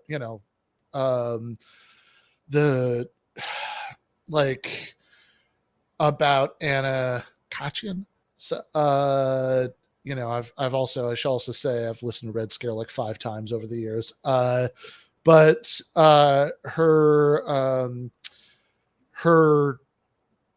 sort of centristy claim that there was a little bit of debate about earlier regarding trans issues and abortion. And it's like, look, I mean, I don't want to leave Kuba too alone on this, right? Like I agree, right, that there are like edge cases about both of those issues where it's not always totally clear what the right position is. I think there's room to reasonably disagree about exactly where to draw certain kinds of lines, but I also agree with Jordan that the sort of fundamental normative issue in both cases is about bodily autonomy, right? You don't have to be an absolutist about it to say that bodily autonomy is like good and important, right? And, I think the thing that makes it good and important, does relate to the kind of, liberalism in the sense that, like not the sense that we're talking about when we talk about liberals, as a contemporary political faction, but liberalism in the sense that it's good and important. This is, I don't know. I mean, I was thinking earlier about the first video of me that was ever on YouTube from 2018. I was giving a talk at a conference in Idaho. And at the end of that video, it's called pretentiously, because it's 2018. I didn't know any better. It's called Of Lobsters and Proletarians. And at the end of that video, in the Q&A, you can hear one C. Derrick Varn asking me about what sort of kind of like what we can say to people who might be like, basically like, if there are any like bridges to be built to, like the crunchy cons, people who are like conservative, conservatives who are, sort of critical of capitalism because they think it leads to, or untrammeled capitalism because they think that it's bad for conservative outcomes. And my response in that conversation, I think you mentioned Peter Hitchens. But anyway, my response in that Q&A 2018, which I'd stand by now, is to say it's like, look, on a certain level, no, because, the 50s can't be restored, nor should they be. And we wouldn't want that. But also, though, I think to my way of thinking, the point of being a socialist is you want to give everybody the material resources that it would take to live their life however they choose to live it, right? So I think I said in that conversation, look, if somebody wants to have a very, traditional family and, go to 5 a.m. mass every morning and all this stuff, then, go nuts, do that, right? If you want to live on a polyamorous Wiccan compound, do that.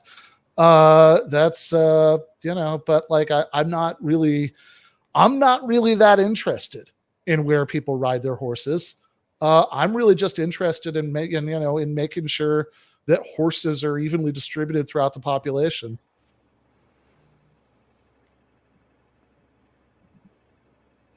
So pro horse. Okay. Everyone now has 2 minutes to rebut the opposite side. Louise, we're going to start with you. You have two people on this side who say, Sarah Haider says, compared to what? Yeah, sure, the sexual revolution had left some bad things in its wake, but compared to what? A reality in which rape was legal in every state. Grimes says the sexual revolution is just incomplete, that we're in a kind of liminal space in which we have technology that's advanced, but not social mores that have advanced. Louise, I leave it to you. 2 minutes.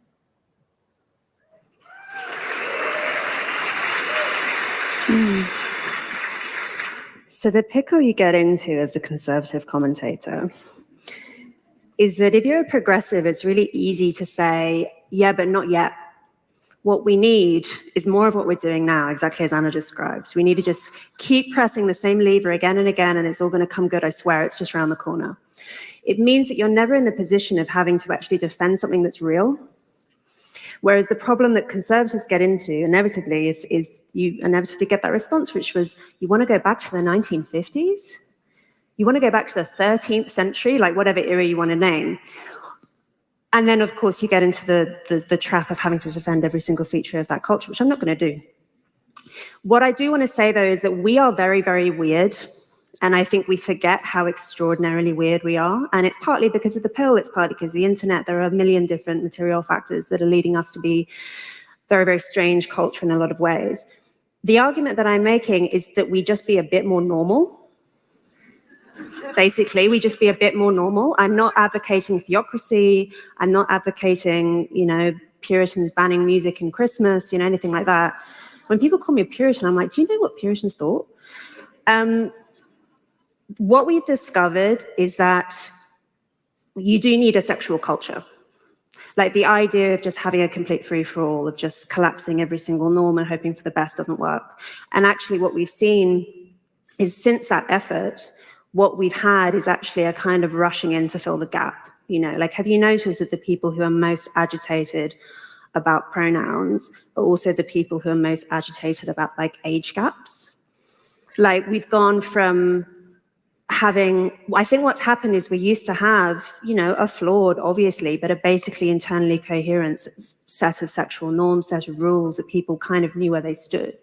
Since that's collapsed, what people have had to do is reconstruct from scratch, which is why we had Me Too, which is why we have all sorts of kind of perverse sex bureaucracy that has been thrown up in the wake of the sexual revolution, because people actually crave limits. They crave order, they crave restrictions. What I'm saying is, why can't we just write some better ones? Okay, thanks, Louise. Sarah. So people crave restrictions. Louise began her opening statements. But only gay men have fetishes. That's all I'm going to say. That's. I just wrote in your chat, kinky, we were on the same wavelength there. Thank you very much. Nice. Saying that freedom is a good horse to ride on if it's going somewhere. Is that true? Or is freedom just a good in and of itself? Is choice just a good in and of itself? Is choice a good in and of itself? Not necessarily. And I do think that the sexual revolution is missing something. And I know that this is something Louise might make fun of me for, because I am saying more of this, but not quite, right? Because there's something missing. So much of our discourse about sex and sexuality is dishonest. It's not really very open. We really don't understand a lot of things about ourselves and our different biologies and psychologies, and we don't really have an open discussion to work this out. Choices require an intellectual foundation. Without them, it is like making a choice blindfolded. Obviously, you're not going to do a great job. So I do think that there's a ways to go. This doesn't mean the sexual revolution has failed. This just means that for a little while, 50 years, which is a blink of an eye, I mean, more than 50 years now, but a blink of an eye in human history, we have not done everything we could to support the new choices that are coming into our view. And it's not just with the sexual revolution, it's really everything. I mean, this has nothing to do with Christianity, de-Christianization or anything. It's about technology breaking down a lot of things, a lot of norms that we took for granted for a very long time. Now, I don't have time to rebut everything that was said, and I realize now that I'm going to lose the debate because it turns out that this is about every gripe that we have against feminism, liberalism, progressivism, whatever, and I don't have time to talk about all of that. But what I can do is defend the sexual revolution, which was about giving women control over their own fertility. Thank you.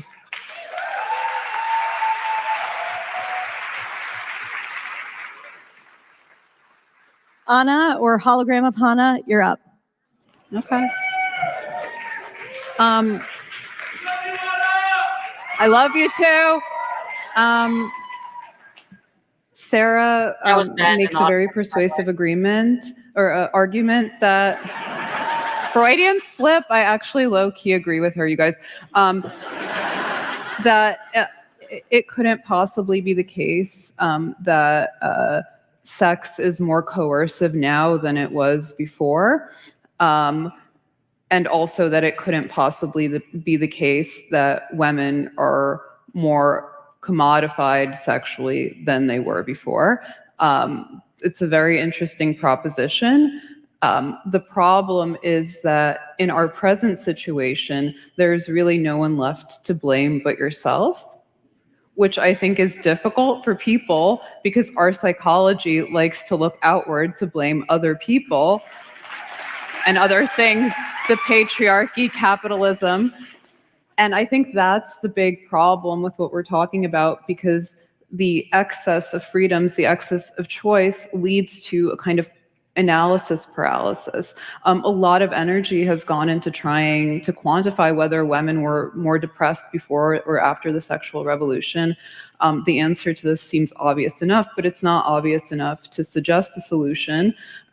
If women were indeed worse off then, which you can argue, they were possibly also more accepting of this reality because it didn't occur to them that they had a choice in the matter. And the ones that did occur to, like Betty Friedan, like Camille Paglia, like Katie Roiphe, and so on, knew exactly what they were rebelling against. Today, the situation is much more complicated.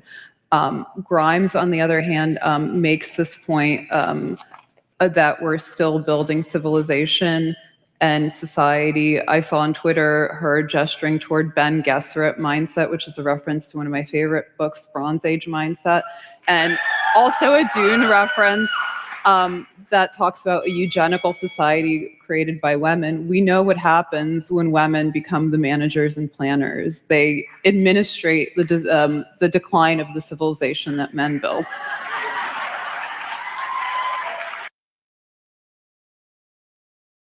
That's just a misunderstanding of the B'nai Gesserit. Excuse me. Also, she's been flubbing pronunciation of words at a Grimes level in this rebuttal. I don't think eugenical is not a word in any case. But I love that. It bothers me more than Louise saying "and historical" earlier. Like, you can write that, but you don't dare pronounce it. Right. So you ecumenical eugenical, that should be Kuba's next album. Like dropping here first. But I think that Anna, actually,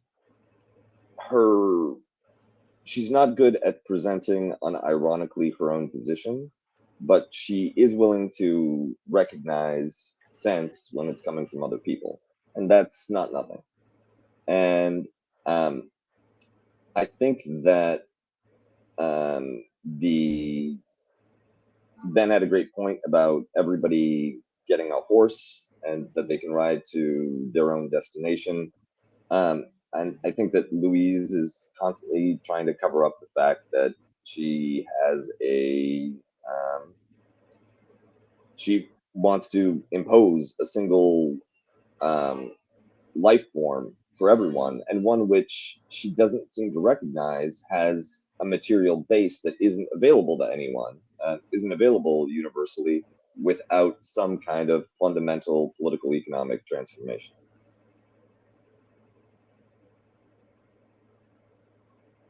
Yeah, I mean, look, this is always the incoherence of standard conservatives.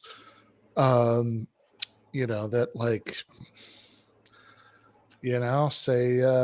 say what you want about my frenemy Sorab, at least the man's thought it through, right? The rest of these people really haven't. That you're sort of demanding the reimposition of 1950s family norms in an environment where that would be economically impossible, right? Like it's just sort of an incoherent program on its face, right? Like, what do what's the plan, right? Like, before you even get into that, tell me how you're going to restore the family wage, right? Or are you just going to get everybody to submit to this in a materially unrecognizable environment? Again, I don't want it, right? I don't want to have to ride my horse to Louise Perry's Puritan meeting house. But yeah, I think that is the deeper incoherence that afflicts a lot of this stuff. Louise is the only one who's coming out and kind of saying, like, no, you're all wrong. But she's still hiding behind something at the same time. Absolutely, everyone is conceding too much to one another, and like, well, obviously, like, you know, Kuba's got a Soviet crush on Anna, and that's nice and all. I like recognizing that things that were said are sensical. It should be, Yeah. you know, part of any conversation, and I don't think it speaks well to her, you know, character. I don't know what's going on in that woman's mind. And again, I'll say it's because the things that she say contradict one another, and I find her to be entirely disingenuous anyway. So God knows what's really happening back there. But like, you can say things that make sense, and then you can also drop the whole like Bronze Age nonsense. Oh my God. Yeah, that was actually the worst statement that anybody made in this entire debate, and it was just sort of thrown off in passing.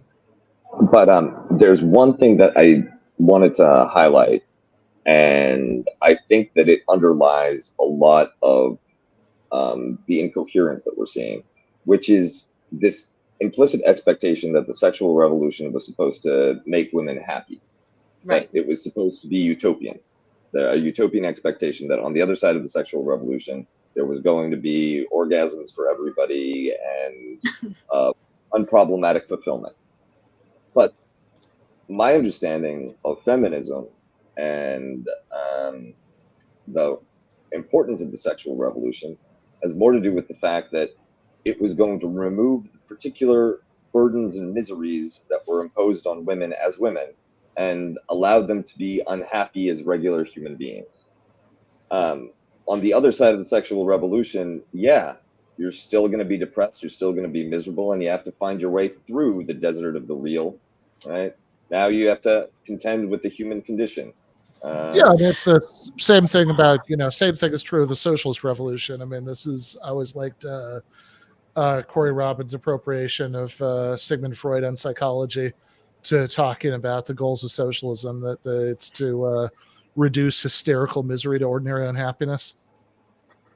Amazing. Well, I mean, we can't hope for much more than that. But someone in chat earlier has said something really insightful as well, which like at the other side of the sexual revolution and female empowerment and feminism and all of that, like women coming into the workplace did not lighten the female like load at homekeeping, managing the house, any of that. Like, yeah, now you get to be just as unhappy, but you still get all of the things that were making you unhappy before.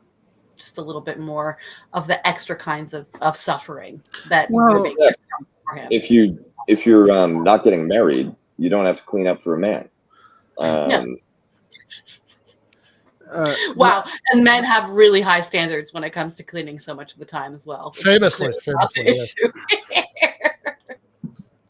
Yeah. As a clean man. No, I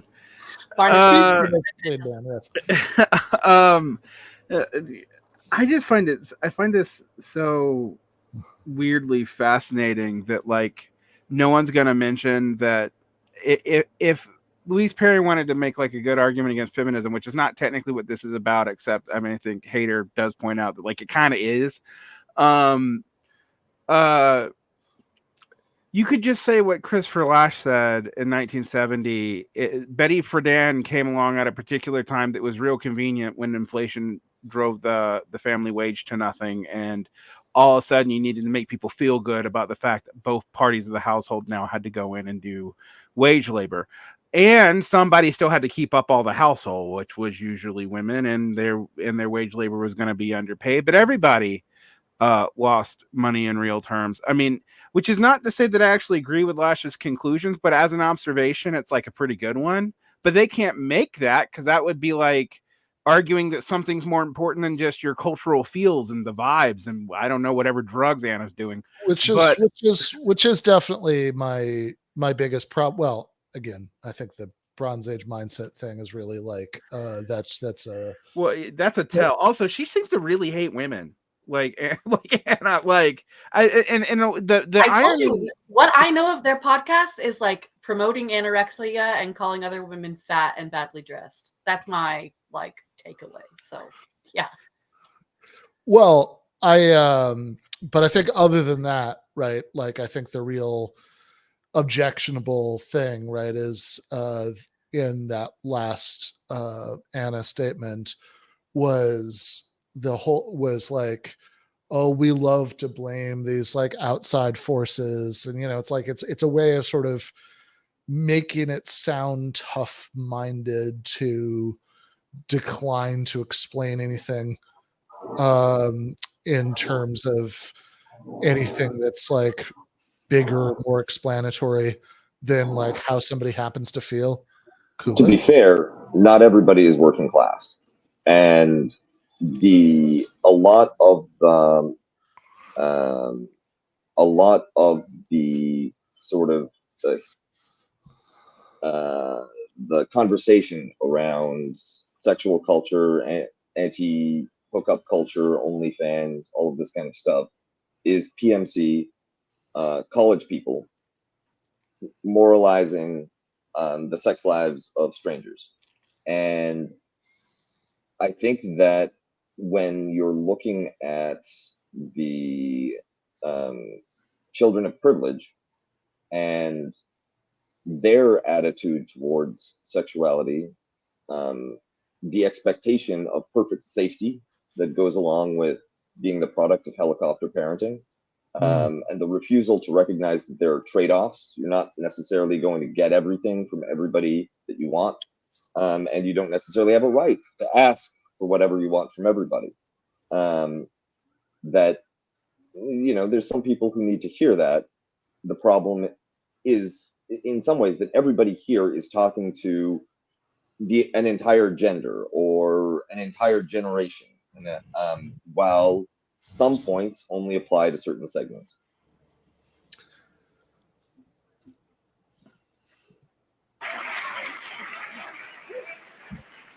"20 minutes in and we have our first BAP reference. Grimes, you, 2 minutes on the clock."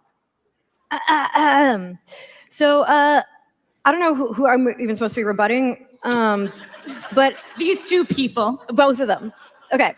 I just feel like there's a lot of correlation is not causation. There's a lot of assumptions being made. There's a lot of like blaming the sexual revolution for byproducts of like all of us becoming all online all at once at the same time, and like the massive trauma of that, or like class issues, like fucked bureaucracy in the government, like whatever. We have a lot of problems like that have nothing to do with gender, or like it's tangentially related. What I will say is like people are sad. It's like there's 44 million missing women in India right now. Like whatever we're going through, it's just not that bad. Like, and I just I think the other things that you guys are talking about when we're debating those things, we are talking about, again, wider civilizational design. Like we actually haven't properly sat down and tried to design civilization. We have like sort of like casually evolved into like what we have. And we're, you just need to look at the way our voting system works. It's like ridiculous and archaic and based on like some random farming thing from like however many years ago. This is not well designed. This is like a shitty evolutionary outcome. That it's like surviving, but it's not thriving. And the argument I keep coming back to, Louise said, I'm saying we should push the same buttons. I'm like, no, I think we should push radically different buttons. Like what does happen if we just like compensate motherhood? At the same time, we've shit all over men so much that like they like can barely function or seem to be having some mass mental health problem. How can they be fathers? I don't know. Society is, yeah.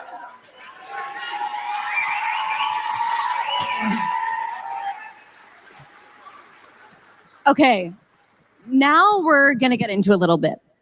Louise and Anna, I want to start with the two of you, because what I'm hearing from you, and I don't disagree, and I don't even think the other side disagrees, is that our current norms around sex and relationships aren't great. No one is going to stand up here and say, yes, hookup culture is awesome. But I think the question is, how do you change it? How do you make your argument a reality? And how far are you willing to go? Right? Like right now in 15 states in this country, abortions are banned. In Georgia and South Carolina, abortion access is cut off at 6 weeks. In North Carolina and Nebraska, women can't get abortions past 12 weeks. And there's a dozen states currently allowing some health providers to refuse birth control entirely. And I wonder how that's not the logical conclusion of your argument. In other words, Louise, as you said, freedom isn't a good in and of itself unless you're riding in a particular direction, unless you have a certain North Star. But how do you get people to ride in the direction that you think is correct without that kind of coercion? How far are you willing to go in order to change the reality that you guys think is mistaken? So I don't want to ban abortion. I also don't think abortion is a good thing. I mean, I basically agree with the Clinton line about safe, legal, and rare. I think the modal voter basically agrees with that line as well, both here and in the UK. The reason for that is because the fragile system of sexual norms that I described at the beginning can't be reconstructed overnight. And the idea that it would happen immediately upon the criminalization of abortion, I think is fanciful. I think it's more likely that what happened in Romania with state orphanages filled with unwanted children would be the likely outcome. Wait, but, I agree with Grimes that Say actually that she wants to ban abortion. prioritizing a culture that was really good for mothers. Kuba, sorry, you were saying? She says that she doesn't want to ban abortion now because it'll take time to regenerate the healthy sexual culture of her grandmother. And at that point, does she want to ban abortion? Yeah, that's what I was thinking. It's like when she says, "Well, I don't actually want to ban abortion." It's like, okay, so we're going to get a little social moderation here, and then she says she drops the other foot because we can't reconstruct the healthy culture overnight. So it's like, well, look, at that point, it's like, if I said I don't want to. I don't know. I'm trying to think of a good sector of the economy where you sort of try to root out all market mechanisms tomorrow and there'd be a disaster, but it's like, sure, I don't want to do it in the sense that I don't think it can be reasonably done in the next week. Doesn't mean I don't want to do it. This is a very different question, right? What you're just describing is a transitional period. I hate that safe, legal, and rare nonsense too. Safe and legal is great. Fine with that. Fantastic. Rare. By whose standards? Rare because we have sufficient access to birth control and sexual health education. Rare because everyone can afford to have as many babies as they want to in any situation. Or rare because you're being judgmental. Rare because of the socially provided state-issued sex dolls.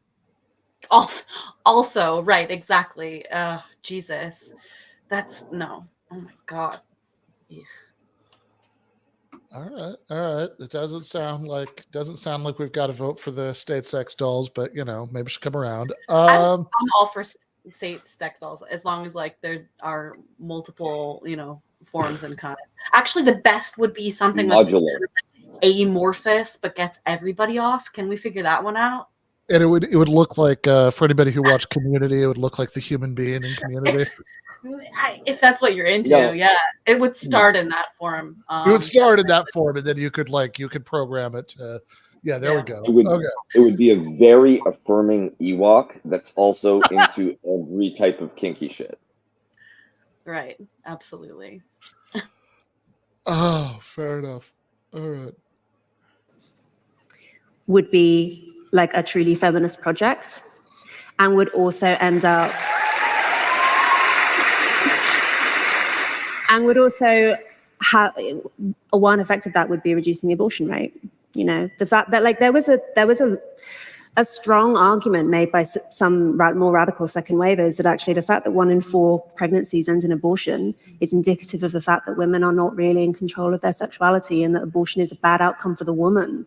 Not just for whatever you think of the status of the fetus. Yeah, I mean, there's this famous statistic that people like to throw around that's absolutely true and pretty damning that when contraception became available on an industrial scale, it was supposed to minimize the number of abortions, and in fact, it raised them. I think that we have to come up with a kind of more reasonable European model for abortion instead of this extremely polarizing situation we have in this country.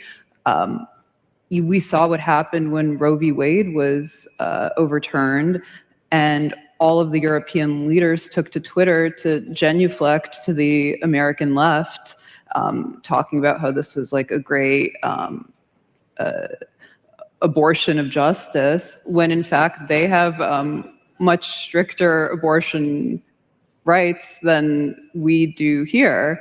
So none of that adds up. And I think, like, I don't know how we would go back to that, because I'm not a politician or a strategist, but there has to be a kind of more moderate conversation on topics like abortion, which, by the way, most people agree on. Most people, including myself, even though I personally view abortion as, like, you know, a sin and a stain on your conscience as a woman. But, you know, I'll be upfront, I've had an abortion, and I think that that is something that most women don't take lightly. But the fact is, in this country, you only hear the voices of the extreme fanatics.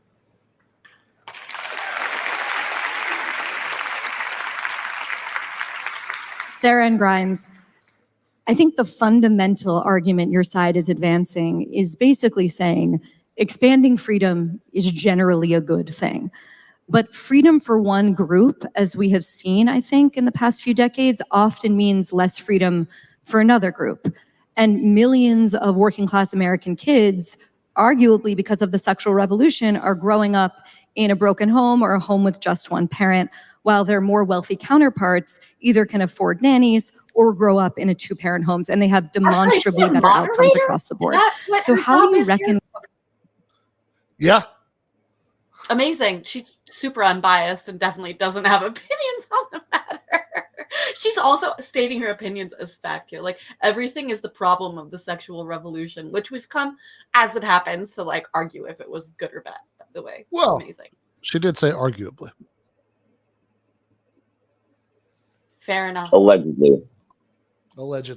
Yeah. All right. And with the fact that freedom to choose, which is really, I think, at the core of what the sexual revolution is about, has really meant freedom to choose for the wealthy or the upper middle class. And freedom to choose for everybody else has largely meant being relegated to whatever the man who got them pregnant decides to do. How do you contend with that issue? Well, I take issue a little bit with what the way that you phrase it in the end there, Bari, because it's not actually the case. I think a lot of these like lower income women, like single mothers, are being very misunderstood. There's this idea that they, you know, they're having a lot of casual sex and then they get, you know, pregnant because they're not using, you know, all right, yeah, okay. And that they don't want the children that they're having, that these pregnancies are, you know, a disaster to them. But that's actually not true. When we listen to these women and we talk to them about their experiences, and there's been lots of studies done on this, you can look at them up and you can talk to these mothers, they will say that their pregnancies might be unplanned, but they are not unwanted. Those children are not unwanted. And they are a source of great meaning in a context where there's not a lot of easy ways to find meaning. And I think that's very important. I would also, I do want to talk about, you know, a person who I think gets overlooked in this conversation. And I know we're going back to the time before the sexual revolution, because that's actually what we're debating right now. But we talk about single mothers and their existence today. There are more of them, it's true. Prior to the sexual revolution, between the post-war period and the sexual revolution, there were fewer single mothers than there are now, but there were far, far many more children who were being put up for adoption by mothers who wanted to keep them. This was called the baby scoop era. And I think that you guys should go home and look it up maybe, because it was a horrifying time. The rates of American babies that were being put up for adoption were extremely high. There was a peak of it that was like, 89,000 or something. And then it declined. It declined fast the second women were able to get an ounce of freedom, an ounce of understanding and acceptance. There were literally tens of thousands or more babies in the arms of their biological mothers who wanted them, because the stigma got better. Anyway, I think while we're considering trade-offs, I think we should think about this one. Okay, too. well, let's talk a little bit. Grimes, do you want to jump in, or can I? Well, I don't, either way, up to you guys. Go. I guess what I would say is, like, again, like we keep talking about symptoms, and like if you want to get back to the root cause, it's like the schools are fucked. People are not educated. People don't even understand their own fertility. They don't understand how to not get pregnant. They don't understand what to do if they do get pregnant. Kids have bad outcomes because kids are like not literate. Like kids are graduating from grade 9. Like we are in a massive literacy crisis. It's like. Sorry, what was that? I just asked if we could stop for a second. I don't even feel like Haider and Grimes are on the same team. They're sitting at the same table, but they're saying very different things. I have so many questions about what the previous speaker, it's Sarah Haider, right? What she was just saying. Yeah. Like, first of all, what is this like? What's the benefit of being with your biological mother? I understand the issue of children being put up for adoption that shouldn't necessarily have to have been, and yet again she missed an opportunity to talk about political economy or what caused that, just talking about the outcome for one thing, but also like, I don't know, everything that she was saying was really kind of bothering me. It was very strange statistics that she was throwing around, and like, again, what about not having children because you didn't want to get pregnant in the first place, and that's why having birth control and sex education, as Grimes is saying, and access to abortion is good. But like, well, putting that I also think that Haider is looking at this strictly from the perspective of women, of the mother, right? Mothers can keep their children. Mother's a bad thing necessarily. What about single women that want to have children? Yes, and I think that Grimes is actually making an interesting complementary point, which is that if you want to have a natalist culture, if you want to really deliver on, make the choice of reproduction a practical one, a real option, then you need to fix the underlying social structures that support it, be it education, be it she brings up that later that the culture is very anti-mother, that you don't really have, well, I'll let her speak for herself, although I'm probably just as inarticulate as she is. No, come on now. You're not wearing as cool an outfit, though. I will take points off for that. Yeah, I mean, I think that, look, as I read Sarah Haider, I won't claim to know a ton about her, but like at least what I've gotten out of having watched most of this debate twice and all of it once, and also I think I got curious enough to follow her on Twitter for a little while after this, and then I unfollowed her. But I think that,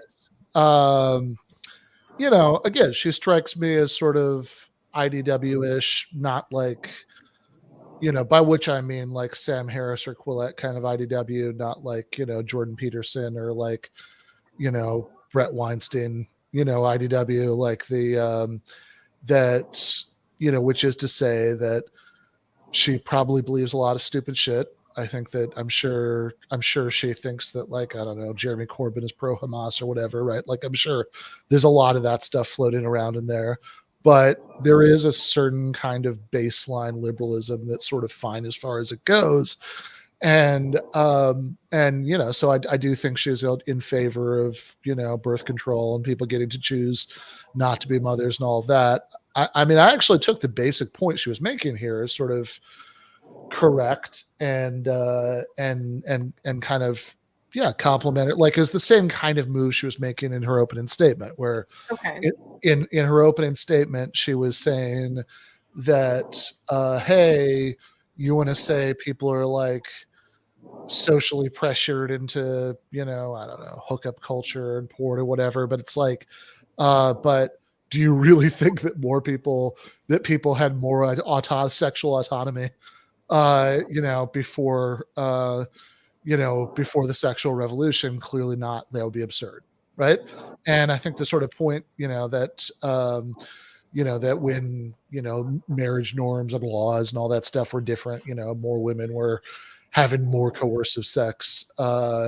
And similarly, I think here she's saying, hey, look, you want to like glorify motherhood. Well, hey,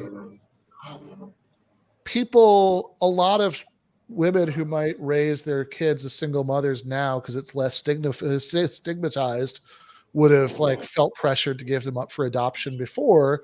And is that what she was saying? I can get that, but I don't know. For me, there seemed to be an undertone of like a disregard for single motherhood as something which is not necessarily ideal. And maybe it's better for, children to be raised with a support system that involves more than just one person. But whether or not that has to be a biological parent or a mother and a father or any other kind of number of constellations that we associate with. And Grimes is the one proposing this, right? She's the one who talks about collective living, multifamily child rearing arrangements, and brings up the multi-generational households. It's weird that she's making sense, but there you go. And I think it's absolutely all right. We'll let her do that. Well, let's see if we can at least get through Grimes before we go to the post game. That's not the parents' fault. That's like, like our system is fundamentally failing, and it's fundamentally failing children first. And like even just at the airport, like why is the mom always how does the whole line not move for like the moms to go to the front? I just like our culture doesn't make it easy to have kids, and so it's like we're like, oh, single mothers, it's like it's not doing well. It's like, no, the whole culture should fucking move. Children are sacred. We won't live as a species if we don't have more kids, and we're like personally not a replacement rate. Let's talk a little bit about picking up Sarah on what you said about. All right, we will pick up what Sarah said. In the post game for patrons, we've gone a little long for the main show. I'm actually not sure that we'll finish tonight. Maybe if there's I don't even really remember if there's like a Q&A segment. Sometimes there's not. There is not. Right. No, there isn't. Okay. Well, we may just not finish tonight, and we'll figure out. Viewers, I promise you, in some form or another, someday, some combination of us, if we don't finish tonight, we'll watch the remainder. I mean, that's not historically proven to be the case, but I like to think that us not finishing things and making that promise is. So at least I don't know. I feel like it's been so wonderful to be together again. This debate has been a good argument for birth control, but oh my fucking god, absolutely. Jesus Christ. Like, anyway, yeah. The post game. Yeah. Okay. All right. Well, in the post game, Varn will finish his thought. You'll hear the remainder of that sentence. I believe, right? I don't know when Jordan died inside, but I still believe that if we don't finish this tonight, we'll finish it one day. But in any case, we will watch some more of it in the post game. We are going to go to that now. If you're already a patron, you should have that link. If you're not, there's really no time like the present. Get your life in order and become a patron. Patreon.com/Ben Burgis. Otherwise, I don't know. Watch the various people on screen on TIR and Varn Vlog. I don't know. Everybody surely knows all this stuff. So in any case, we will leave it there. for tonight and solve the question of whether the sexual revolution has failed and what the fuck that even means in the post game. Left is best.